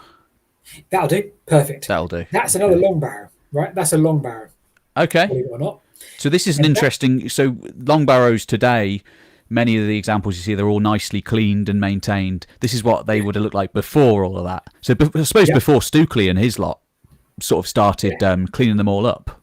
He may not have seen this and recognised it as a long barrow, because the weird thing is this sits on top of one of the embankments of this Cursis, exactly on line with it. So the question is, Pete, question for you, what came first? Was that long barrow first, or was that long barrow placed on top of the Cursis that was already there? Because I don't think anybody knows, because I don't think anyone's done any archaeology on it. But this Cursis has a lot of association with the long barrows. Wow. But that long barrow sat exactly on top of one of the banks of the Cursis. So nobody knows which came first? In that exact instance of the picture we're looking at, no, they don't, because I don't think anyone's done any archaeology on that site. Wow. Mad. That is mad. But again, early Neolithic, so we know they were doing that, and we know where they were doing the Cursis. We know they were doing long barrows. We know they were doing Cursis monuments. So what came first? Because that's such a crazy argument, crazy discussion. And it is, isn't it? The other beautiful thing about this as well, they carried on using the Cursis monuments into the Bronze Age, because another 300 yards to the back of that picture, there's a round barrow sat right on top of the Cursis alignment again. So they carried on using this for 2,000, 3,000 years, a couple of thousand years. So I love it. it's incredible. It's Yeah, absolutely it really incredible. is. It's you know. So how long did you say they keep using it? 2,000 years. Well, we think this was built in the early Neolithic. So let's say, Yeah, I don't know, 3,800, 3,700 BC. yeah. The Bronze Age were putting round barrows on this monument Yeah. deliberately. So we're talking, I don't know, 2,400 BC onwards. So we're talking at least 1,300 years later, 1,300, 1,500, So perhaps from more. Wansdyke to today, Yeah, yeah, which is long, crazy, right? long Absolutely. time, long time. This is Maybe one of the more. things yeah, maybe more. This is one of the things I find fascinating about prehistory when you just realise the sheer timescales involved. It's Yeah. generation after generation after generation after generation after generation. And yeah, the meanings may have changed, but they were still using the same monuments, you know. Yeah, to think that they had no idea of what the original builders probably were doing with it because it's 1,300 Exactly. years, and yet Exactly. they Yeah. still saw this as something that held ritual, religious, whatever purpose, It's an ceremonial. Who important knows? place. Yeah, This is really important for our ancestors. We know it is. We don't know why, but it really is. So we're going to stick our round barrow right on top of it. for I had sure. to do a little bit of trespassing to get to here because sadly this isn't anywhere near a right of way. So I had to kind of go a bit. I don't know what the right word is, a bit cloak and dagger to get here. But Yeah, I'm so pleased that I did because I I'm kind of pleased you feel did like, too. yeah, how many people have seen that, let alone know it's there. Um, I'm not and I was averse to a able to little share it with the little bit of world. trespassing myself, so you know. Yeah, exactly. Sometimes needs must. Sometimes needs must. If that's the worst crime we're going to commit, Pete, then Exactly. Exactly. good on it, Exactly. good on us. Yeah. Exactly. Yeah. For sure. We're not going with metal detectors, so you know. Absolutely. We're not disturbing anything. Yeah. Oh, absolutely incredible. So let's take it to the other side of Britain. I mean, it is still Britain. Technically, it's an island, but we shall now move a little bit further forward in time. So we're going to go to about 2,800 BC. It's going towards it's towards the end of the Neolithic in Britain, I suppose. The Neolithic ends in Britain round about 2,300 BC ish. There's a transition to the Bronze Age. So Yeah. this, what I'm going to show, is kind of like, you could say it's an apogee, really. If I can find the image. So we've got a nice little unassuming mound on the island of Orkney. This is on the main island of Orkney, and this Yeah. is Maze How. So, Okay. sort of going to what you were saying about future generations rediscovering older things and putting their own meanings on it. Maze How is an incredible Neolithic tomb, but inside it, there's loads of Viking runes everywhere. So the Vikings got in the 10th century and sort of used it as their own little religious place for a bit. Yeah. Okay. And what I'm going to show is the most incredible thing about this place is the inside. So this is what it looks like on the inside. Wow. And there's been a little bit of restoration here. The ceiling has been sort of restored a little bit. But generally, this is more or less what it would look like. This is what it looked like. This is a drawing of when it was opened in 1861. Oh, well, And as they've you done can a good see, job of restoration, right? Because they've that done a looks good job. very similar. Yeah. There's a big hole in the roof on that one, but they've re-added the roof basically to sort of Yeah. restore what it looked like. But it's like the artistry involved in this thing is crazy. This is before the pyramids. This is Yeah. 2,800 BC, so this is contemporary with Newgrange in Ireland, which is another incredible passage tomb. And there's an argument that possibly that it was used for a similar sort of thing because this little doorway at the winter solstice, light comes flooding in. Here we go. Oh, wow. Everybody wrapped up for the winter. So midwinter, the equinox, winter equinox, I believe it is. The light comes flooding in. Something was going on there. It's lined up perfectly. So are we talking sunrise there? I believe so. as opposed to sunset, I I guess. I'm probably sorry, should have no double checked expression. this. Yeah, sorry. I mean, either way, there's clearly the purpose. It doesn't Yeah. really matter, does it? Because It doesn't really matter. I mean, the point is, it's yeah, aligned astronomically. yeah, You know, these yeah. guys were astronomers. Yeah. Mm, Uh, I'm actually just googling sunrise. All right, okay. Da-da-da-da-da-da-da. No, sunset. So it's the okay, winter solstice sunset. The that makes sense, doesn't it? setting sun Yeah. shines down the passage, illuminates the back wall of the chamber, Wow. and it's specifically designed for this purpose, really. Mm, And there we go. And I think, unfortunately, it was sort of cleared out of everything that was inside there long before anyone got a chance to excavate it. Because I mean, it's in Orkney Inga Saga. There's a whole event where a load of Vikings break in and they take refuge from winter storms inside there. So obviously, people were going inside and they were, taking stuff out of it. And it's incredible, though. Just the. I mean, to me, I look at this and I'm like, somebody must have had a little architectural plan for this. Surely, yeah. you're not just winging it here. No, yeah. What does that look like? That's such a Yeah, great yeah, thing, yeah. isn't it? Like what? Like just a Neolithic engineer sitting down. I mean, did they have a little stone that they would draw the Yeah, design yeah. on? Got a big A-frame with rulers and Yeah, yeah. diagrams and When I was in Crete, we were looking at the Minoan palaces in Crete, and they're absolutely incredible. And the archaeologist I was chatting to there, he was saying that he definitely thinks they were designing these things in that time. I think they found little models, little prototype models of what a palace could look like and things. So I wonder if people were making a small version of this Maze Howe, yeah. and then making the big version. I mean, you'd want to, wouldn't you? Yeah, Whatever. Yeah.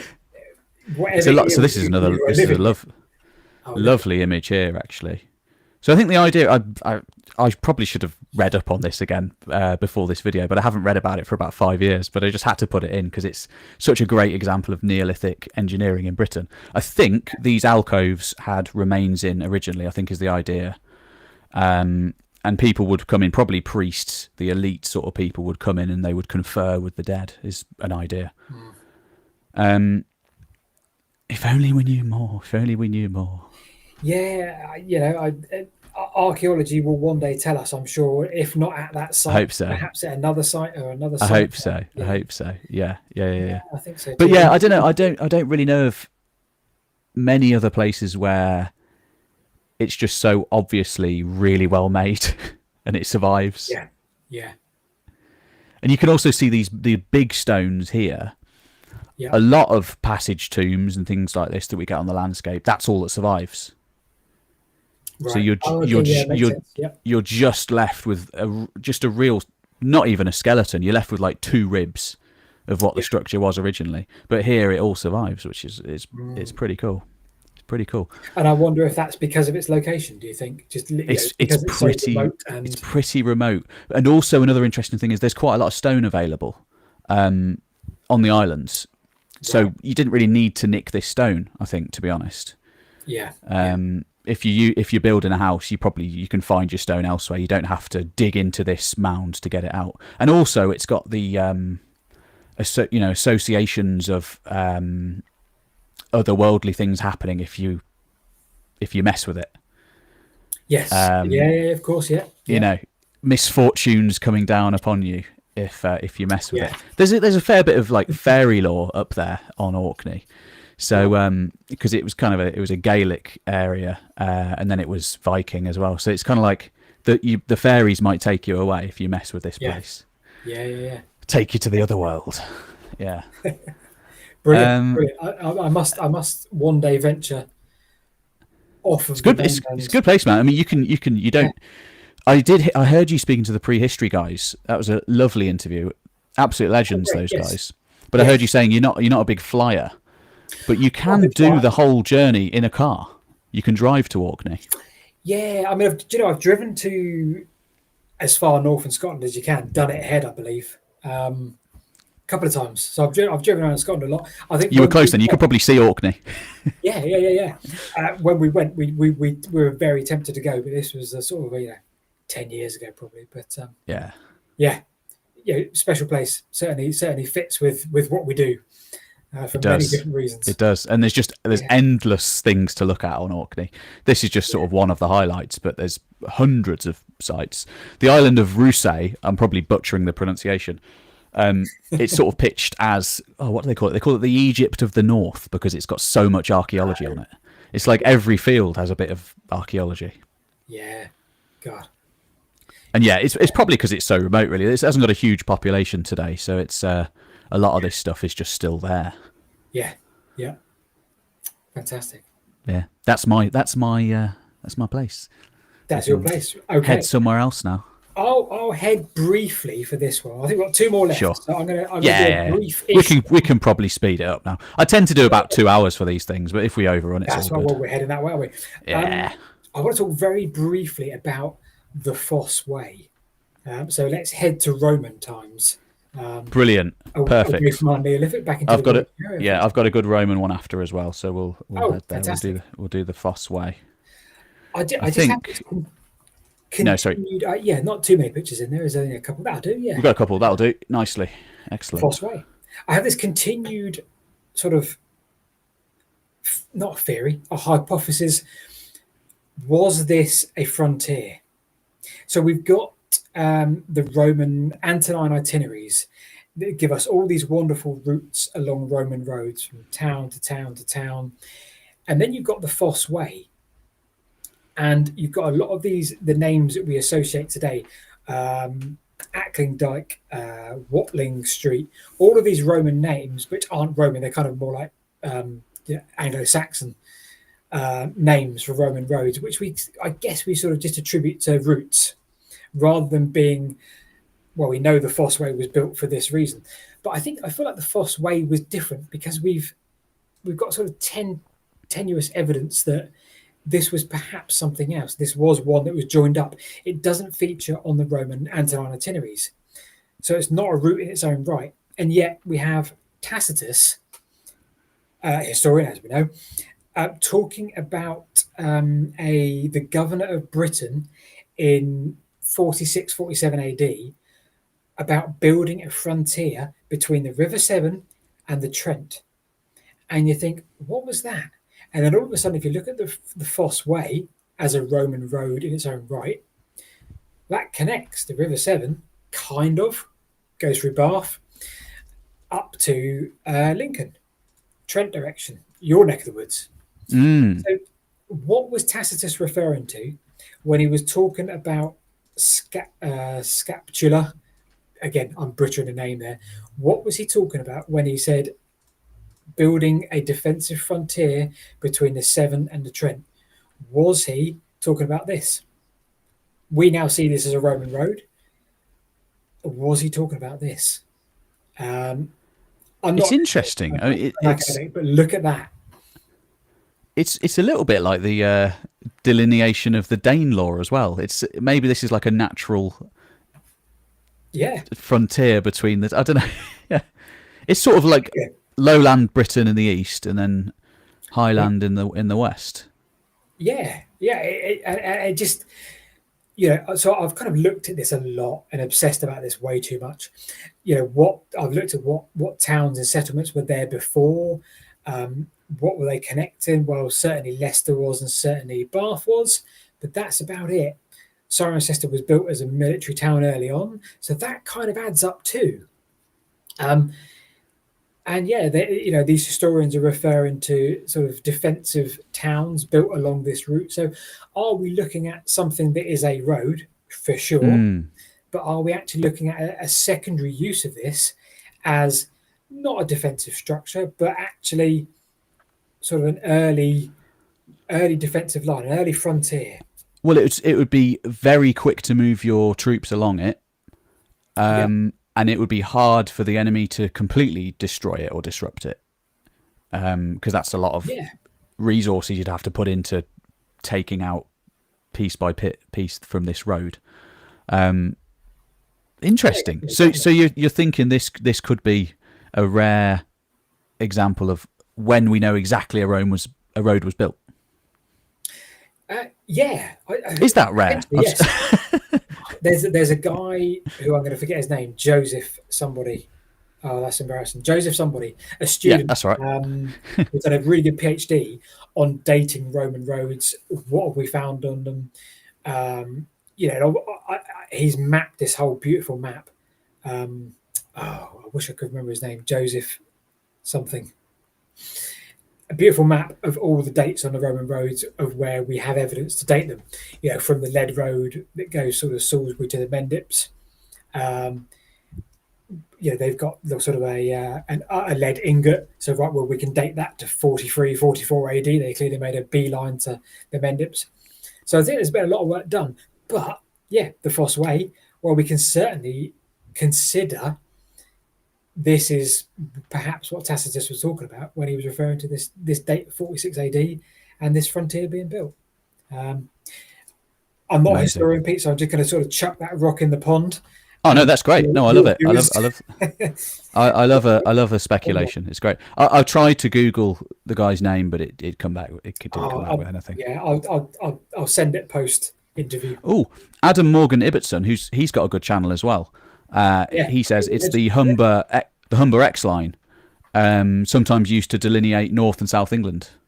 Okay, well, there's a little bit to that argument. I wonder if it's there's a Danelaw sort of link as well. I mean, it's not quite the Danelaw, but it's kind of similar.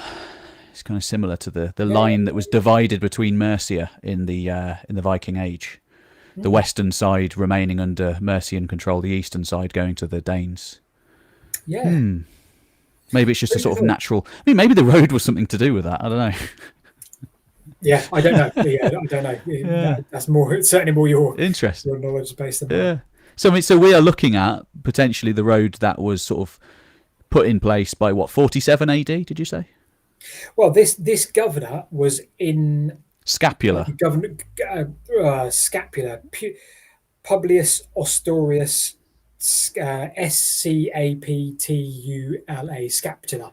The first few Roman governors of Britain have weird and wonderful names. Oh goodness me, yeah. And he was in power in rule 46 AD. Yeah. And it was Tacitus that said that he laid out a line of fortifications from the Severn to the Trent. Interesting. So he's trying to outdo his predecessor, who was Aulus Plautius, who was the guy who basically did the conquest for Claudius. Okay. So his successor must have been trying to, I've got to outdo this guy before me. That was the Roman thing. They're all trying to outdo each other, basically. I see. Let's draw this line here in the sand, and I'll do that. I think they all needed to have a big project that they did in Britannia for their own glory. Then they could go back and retire in Rome. Fascinating. No, that's really interesting. Yeah, that's my Fosse Way hypothesis. Cool, excellent. So I'll continue on with the Roman theme. Super. We'll go a little bit east into East Anglia, and we're going to have a look at the Saxon shore forts. So these are a big old combination of. So there's many of them. I'm thinking Porchester. Exactly. Porchester is a great example of a Saxon shore fort. I should have really prepared a bit better for this. How many Saxon shore forts are there? In fact, I'll get a map up just in case anybody was wondering. Oh, this is perfect. Great map here. Basically, they're built towards the end of Roman Britain. There's a little bit of a period in Roman Britain towards the end where Britain breaks away from the empire. And there's been some speculation that these Saxon shore forts may have something to do with this period where Britain became an independent empire for a little bit. For a little bit, it was united with Gaul. Gaul and Britannia went their own way in the late 3rd century. During the crisis of the 3rd century, basically. Things were going wrong. And then basically Rome reconquers Britain, incorporates it back in. And by the late 4th century, you have this big defensive line all the way down Britain. So the one I'm talking about is Burr Castle, which I think is actually Borough Castle. I'm probably messing that up. Here it is. Garryanorum. You also have, as you just mentioned, Portchester Castle down here at Portsmouth. Yeah. Pevensey was another one, which was later turned into a Norman castle, which is a really impressive place today. Dover, there's another one. Richborough, there's another one. And they're really impressive sites. They're some of the best examples of Roman architecture in Britain, if not anywhere in Europe. Huge walls survive. So you're walking along and it looks like this. And you can really picture what the empire was like at its height. You can see these are many meters high, and they've crumbled. They would have been bigger. And there's a lot of interesting archaeology that's been done at these places. They remained in use after the Roman Empire. Many of them became castles. Other ones became monasteries. All sorts of things were happening. They were important places. Basically, this was like, okay, if this is in your kingdom, you're going to use it in some way. Yeah. So, yeah, to go to the 4th century in Britain and the 3rd century in Britain, there's an argument now that they may not really have even been used for defence necessarily. They may have been used more as, like Offansdyke, like the Wansdyke, like the Wattsdyke, they may have been used as a place to conduct trade, for people to come in and pay taxes, pay tithes, things like this, and potentially be used as a base for a squad of Roman soldiers, Roman Marines, to go out from here and police things in the Channel, in the North Sea. So they're multi-function sites, they're multi-purpose sites. But mostly I just wanted to talk about it because it's a really impressive place to go and visit. I went last year in winter. You can still see some of the frost on the ground. It was absolutely freezing. I think it was like -2 or something. Celsius, that is, for American viewers. I don't understand Fahrenheit at all. Neither do I. Yeah. Neither do I. But they all tend to be in very strategically important locations. So this is a big, huge estuary going out to the sea. The name escapes me. I think it's maybe the Great Ouse or one of the oozes. It goes out by Yarmouth, by Great Yarmouth. And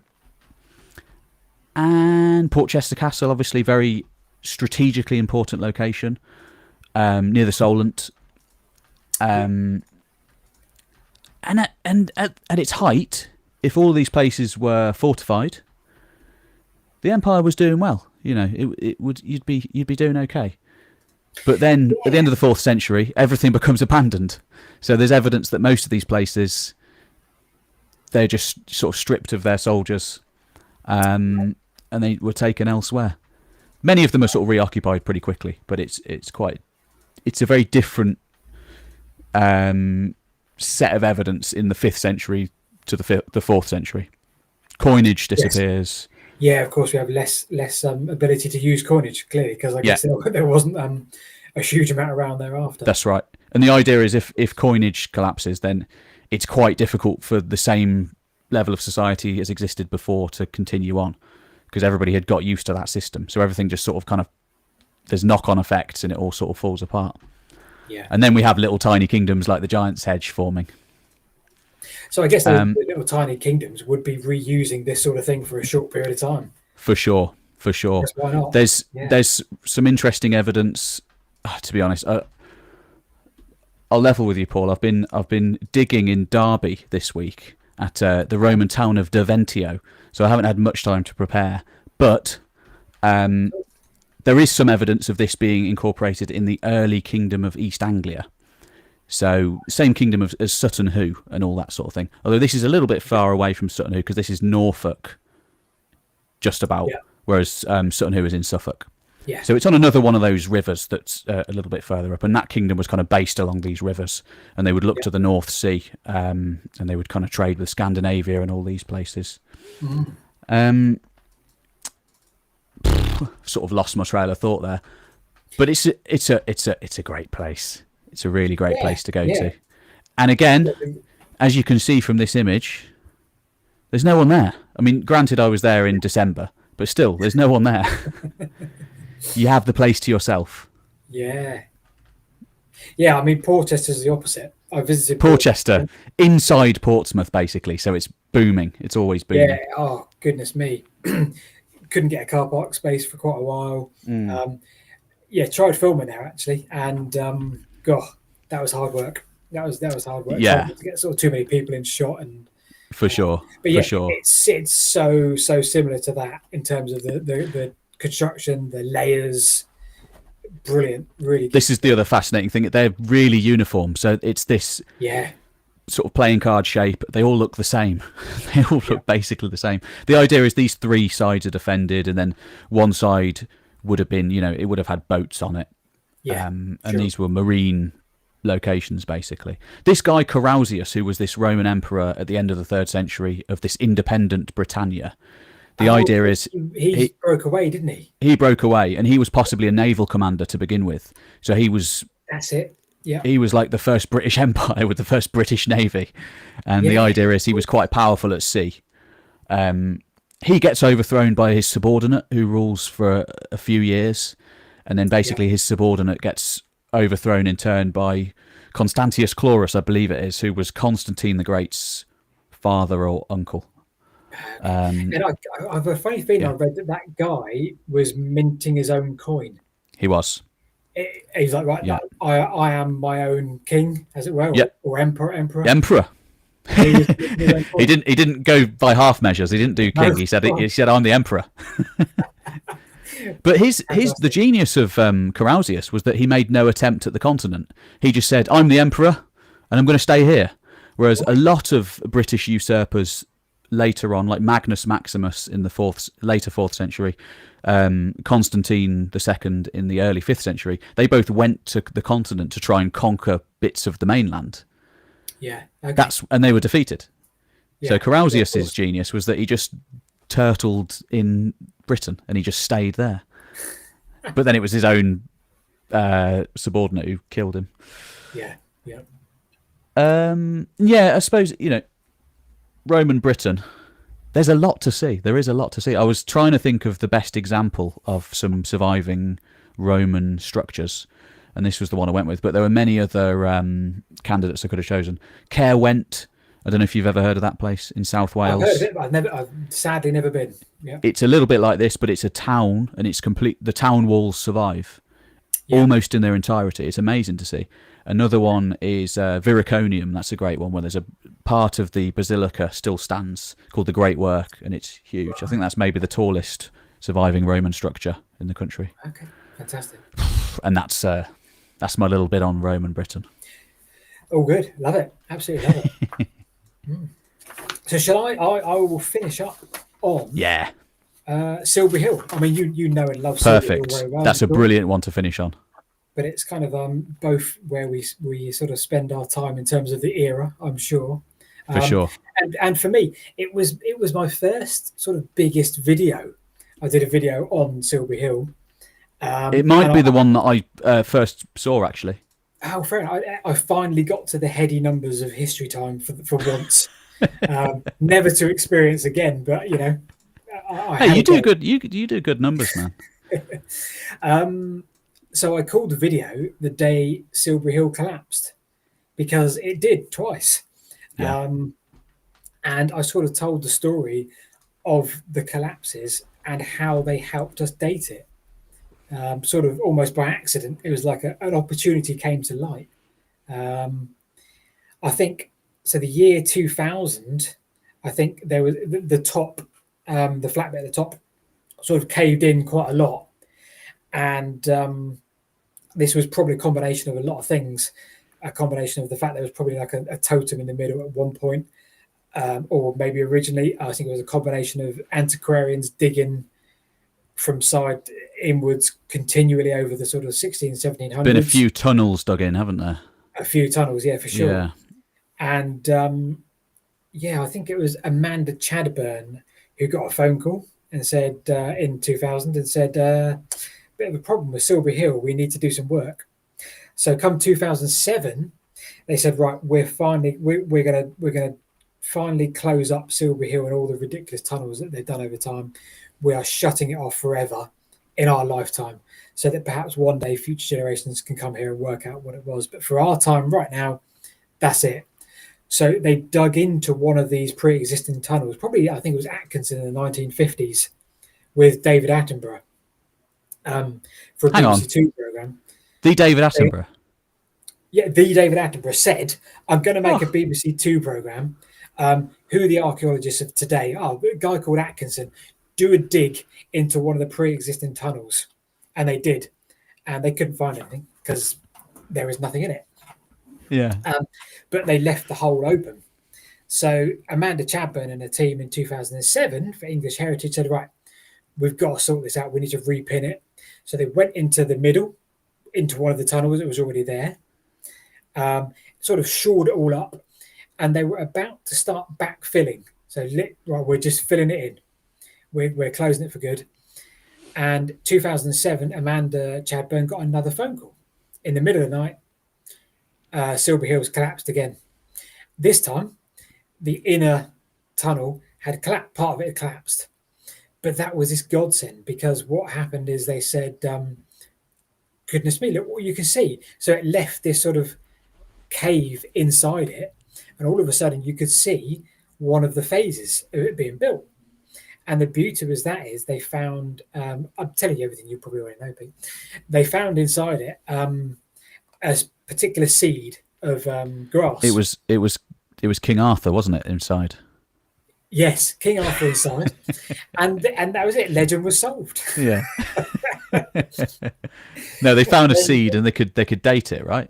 They could date the seed. Yeah. And the seed gave us the date that we know today, and it told us sort of the transition between the phases. And I think I remember Amanda Chadburn sat down saying, we now know when phase 2 to 3 was built.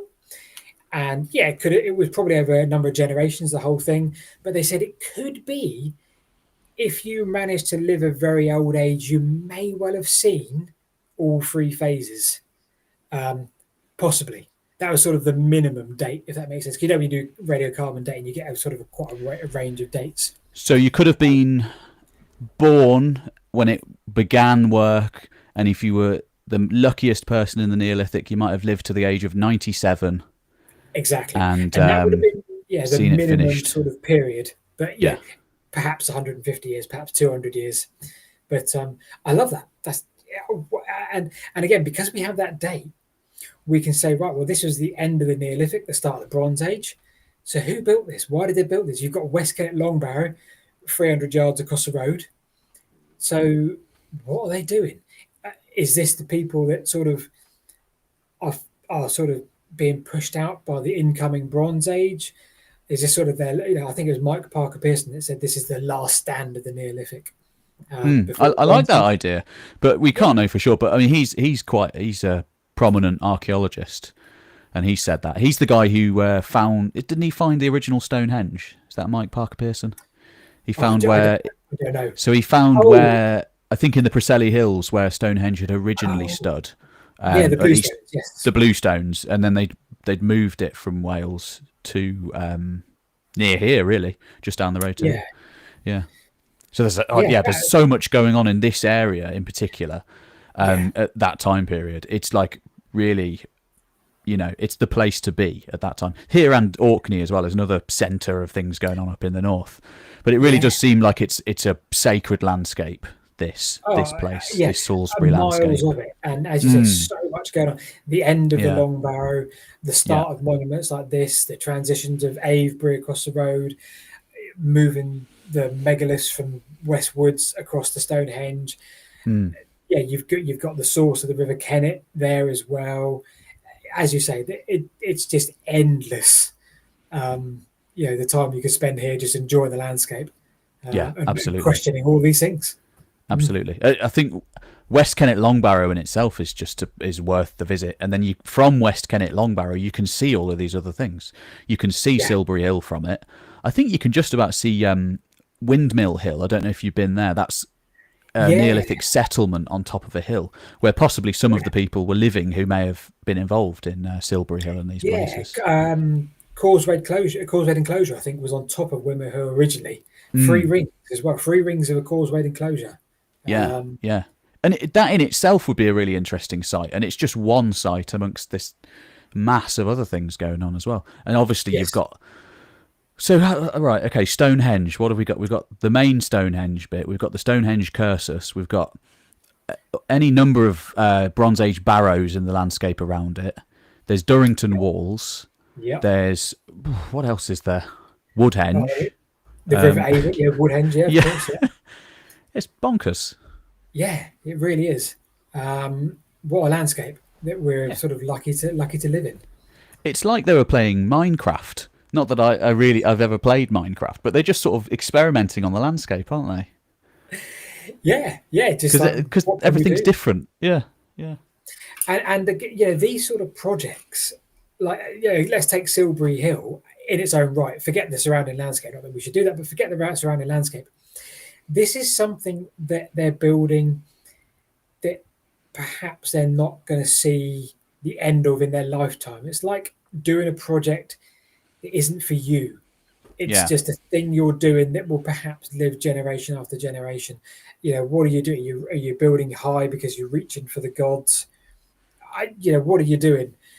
Astutely said, this is the platform to view the landscape and all of the things that we can see in it. And I guess here we'll never know, but It's a nice idea. I mean, it's a beautiful idea, isn't it? That people were making things for the future generations. I love They were that. doing it. Yeah. It's poetic, isn't it? They were doing things that they would never see completed, and they knew it. Yeah. And we don't do that these days, do we? We don't do Not that. We just really, build, not build really. for cash right now. They still did it in Stukely's day. So you had the like people like Capability Brown. They would design these epic gardens, which the trees that they put in place wouldn't actually grow for 50, 60, 70 years. So people would do it in the sort of 1700s. They would build on a grand scale, but we don't necessarily do it now. It's a shame. We've lost the sort of grandiose architecture. Everything, Yes. new things now look very futuristic, and this sort of, I don't know. I like something from the 1700s, 1800s. There's a charm to it, or something from something from the 3000s BC. Yeah. No, you're absolutely right. I mean, you take the subject that I started with, the Sapperton Canal Tunnel. What do both portals look like? Both portals look like a castle. Yeah, they do. They They do. Yeah, Yeah, absolutely. crazy. What else was I going to say? This construction, Silbury Hill. Do you know of similar sites to this? Because I've seen a couple of places that look a little bit similar to this in Britain. No, not on the same scale, but a similar sort of just mounded construction. For example, at Marlborough, you've seen. Yes. Yeah. Yeah, which is pretty close by to this. Marlborough's only 5 miles behind the picture, if that makes sense. Yeah, As you know, so you can almost see it behind those hills. Because there's a big one there as well. Yeah. And again, it's been built on top of it. It's within Marlborough College now. Yeah. So I think a lot of people probably wouldn't even notice that it is anything. I'll just show an image of it. Just to put this in context, really, just because it wasn't a one-off. It seems like it's a thing that people would do occasionally. There it is. Yeah. Not a great picture, but Is it contemporary? I think it's contemporary with Silbury Hill, right? I think Or am it is. talking rubbish? No, I'm pretty sure it is. And there's other examples as well. I was going to show you this other one called. It's not quite the same size. You should do a video on this actually. Oh, It's called Gop Hill, and it's up in I think Cheshire. okay. And I'm writing all these ideas down. write it down. Yeah, I want to see you go here. It's a little bit far for you, but you could still do it. So yeah, there it is, and it's another kind of Silbury Hilly type thing. That one's suffered a bit because it's lost its top, but it's big. I wonder why. Is that very quarried big. out? I think somebody's took a dig into it in the Yeah. early modern period to see what was in there, probably. And do we know what era we're talking? Are we talking same as Silbury, or are we talking? Yeah, but I believe so. It would make sense, wouldn't it? I believe so. Well, let's yeah, Neolithic monument. Yeah, Neolithic man-made, the largest prehistoric hill in Wales. Oh, so it's not Cheshire. I was wrong. It's just over the border Just across the border. That's in your Flintshire. your woods end. That's my area. Yeah, so it's just over the border. But yeah, I thought I'd just show you that, and then they've got one more as well. Brilliant. one more as well, if I can I've got my find. pen ready to write this down, Pete. So Yeah, we'll get there. We'll get there. But yeah, it just strikes me as, is this a thing like the stone circles that was a little phenomenon that sort of took off, and mate, yeah, were people? Was it like a little fad that went over the islands? This is another one. So this is up in Galloway, so in southern Scotland, yeah, and I'll probably butcher the name, but it's called Drochduil Mound, Drochduil Moat. So yeah. Droughdduil. I mean, stands out really well in the landscape. I love Yeah, how, it's big. as you It's a big say, place. it's all of these.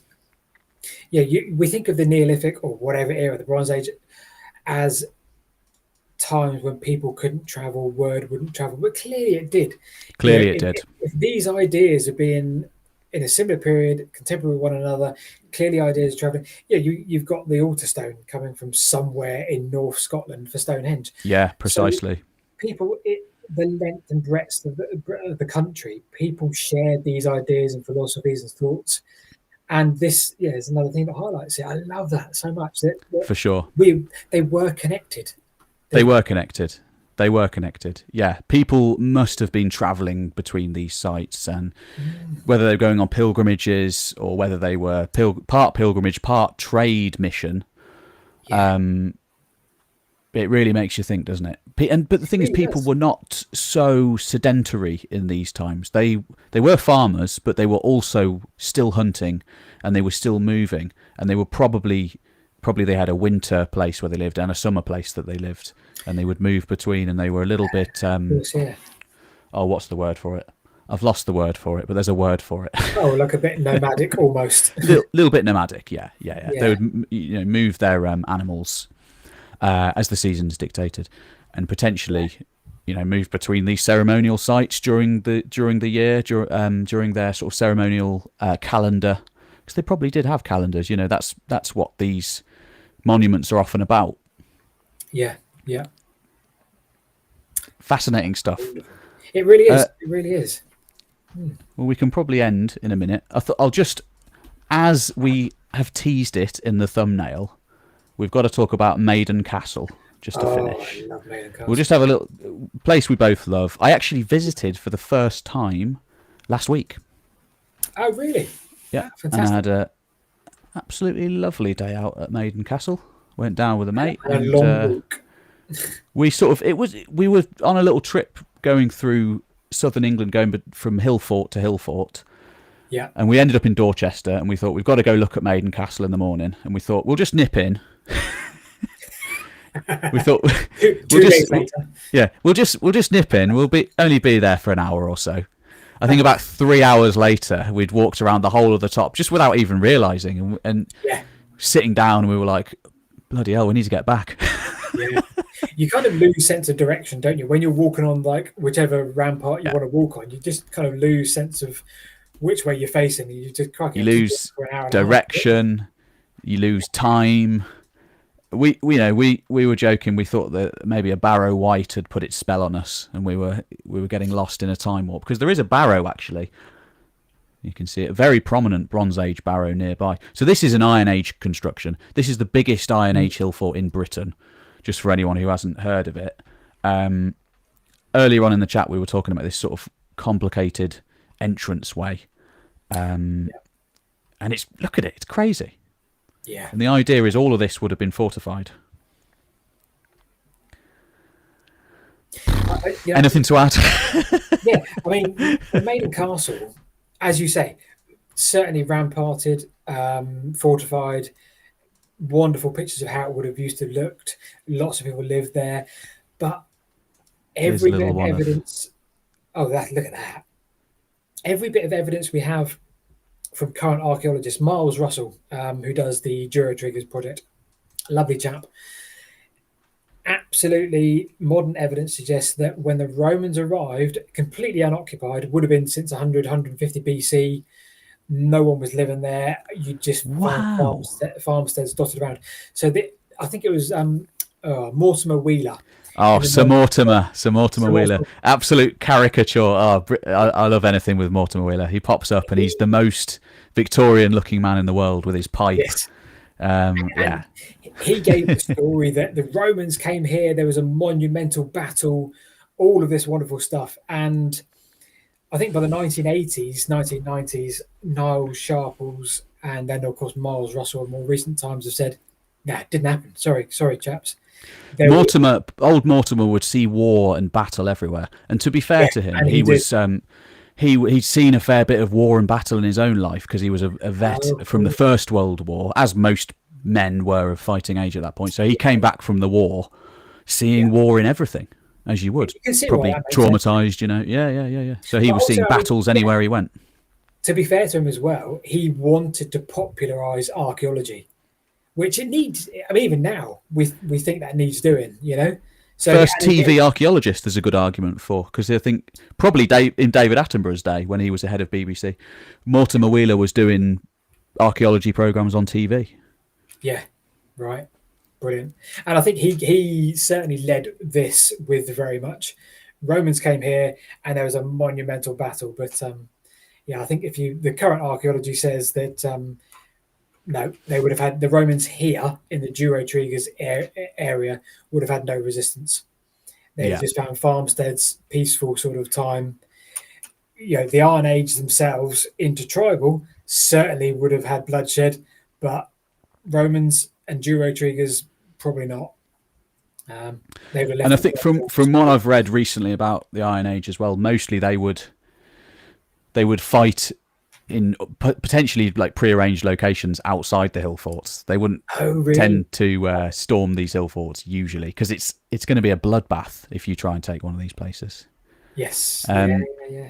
and there's an idea that also that there's much more to these places than just being a military political centre. There's Yeah. probably a religious function. There's a ceremonial function to these places. Yeah. Yeah, I guess like a kudos as well, like a look at our this is us. Yeah, for come, sure. come join, make sure you're part of this. For sure. Yeah, this is the place to be, and And they'll maybe probably go and yeah, it's crazy. It's yeah, absolutely huge. And yeah, as you can see, there's barrows all around it. So the Bronze Age. No, are these getting my yeah. chronology mixed up there? These are these Bronze Age barrows? They must be Bronze Age barrows. I So mean, they I think yeah, they predate. predate. Yeah. But there is a Neolithic shrine on top of Maiden Castle, so it would have Yes. begun as a Neolithic place of worship. Then there's a Bronze Age sort of thing around it. They would put their dead there, and Yeah. then fortified in the Iron Age. And then by the time the Romans turn up, there's nothing really going on. Although Yeah. the Romans do build a temple on top. Right. Right. Yeah, that's all I got to add to that. And what a way to end Maiden Castle. Yeah, If Maiden anyone Castle ever wants to know what recommendation of an Iron Age hill fort to go and see, then for sure. If can't- anybody's planning a trip to the UK, hopefully we've been some help with some of these places we've spoken about because these are just incredible places to visit. Absolutely incredible. yeah, yeah, Atmospheric. In Maiden Castle, it's one of the most popular hill forts in the country, but because it's so big, you can go and sit somewhere and not see someone for an hour or 2 hours. Mm. And I don't know how you found it, but I didn't find it that busy either. On the No. times I've been, it wasn't not busy shooting at all. Not busy Yeah, at all. And we were treated actually. I think it might be here that it happened, but we were just sort of like doing some filming, wandering around, and suddenly hundreds upon hundreds of sheep just came up these tracks and then started going through the entrance into the fort because there's Right. obviously a farmer who I mean I think it's maybe English heritage, but they tend to use sheep to keep the grass off places like this. It's quite clever. Yeah, It's of course, a portable lawnmower basically, and all the sheep just came charging up, just hundreds of them, and it was really interesting because we were looking at it and we were like, is this so different to what would have been happening 2,400 years ago when it was in its prime? Yeah. People droving their sheep up the hill. Yeah, some things don't change. no, indeed not. And on that note, we can probably end the conversation. Fantastic. We are still, we're the same as we were back then, basically. Yes. People are the same then, we're the same now. Yeah. Yep. Indeed. Well, it's been awesome chatting with you, Paul. Yeah, likewise. Absolute pleasure. Absolute pleasure. I'm really excited to see what comes in the future for your channel, because I think it's awesome to see there's a momentum that's getting behind your videos, and I keep seeing like, oh, Paul's done a video that's got 700,000 views. That's nice. It's a bit. I mean, Paul's got another video that's done 200,000 views. Like, it's nice, man. It's nice to see. It's nice to see that momentum. This week didn't do so well, but it's a roller coaster. It's a roller coaster, yeah. But then, coaster. if one doesn't do well, you'll then do another one that will do well, and people will go back and watch the other one. It's not because it's a bad video. It's just because of the algorithm. For sure. It's just a wild ride, isn't it? Yeah. And we enjoy it, right? We enjoy it. So it's the journey. Yeah, for sure. Yeah, absolutely. For sure. I suppose, actually, just before we go, have we got anyone in the chat, any prying questions or anything? Do you see any that you want to answer there, Paul? I didn't notice any recently, no.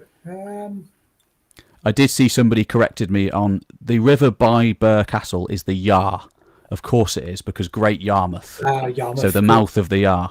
Not the Great Ouse. Sorry, everybody, and thank you for correcting me. I mean, there's plenty of oozes, isn't there? There's plenty of oozes. There's plenty of oozes, yeah. We tend to repeat rivers sometimes in the UK. It's quite funny. Yeah, we do. Yeah, that'll probably do. All right. Thanks, everybody. Thanks for watching, and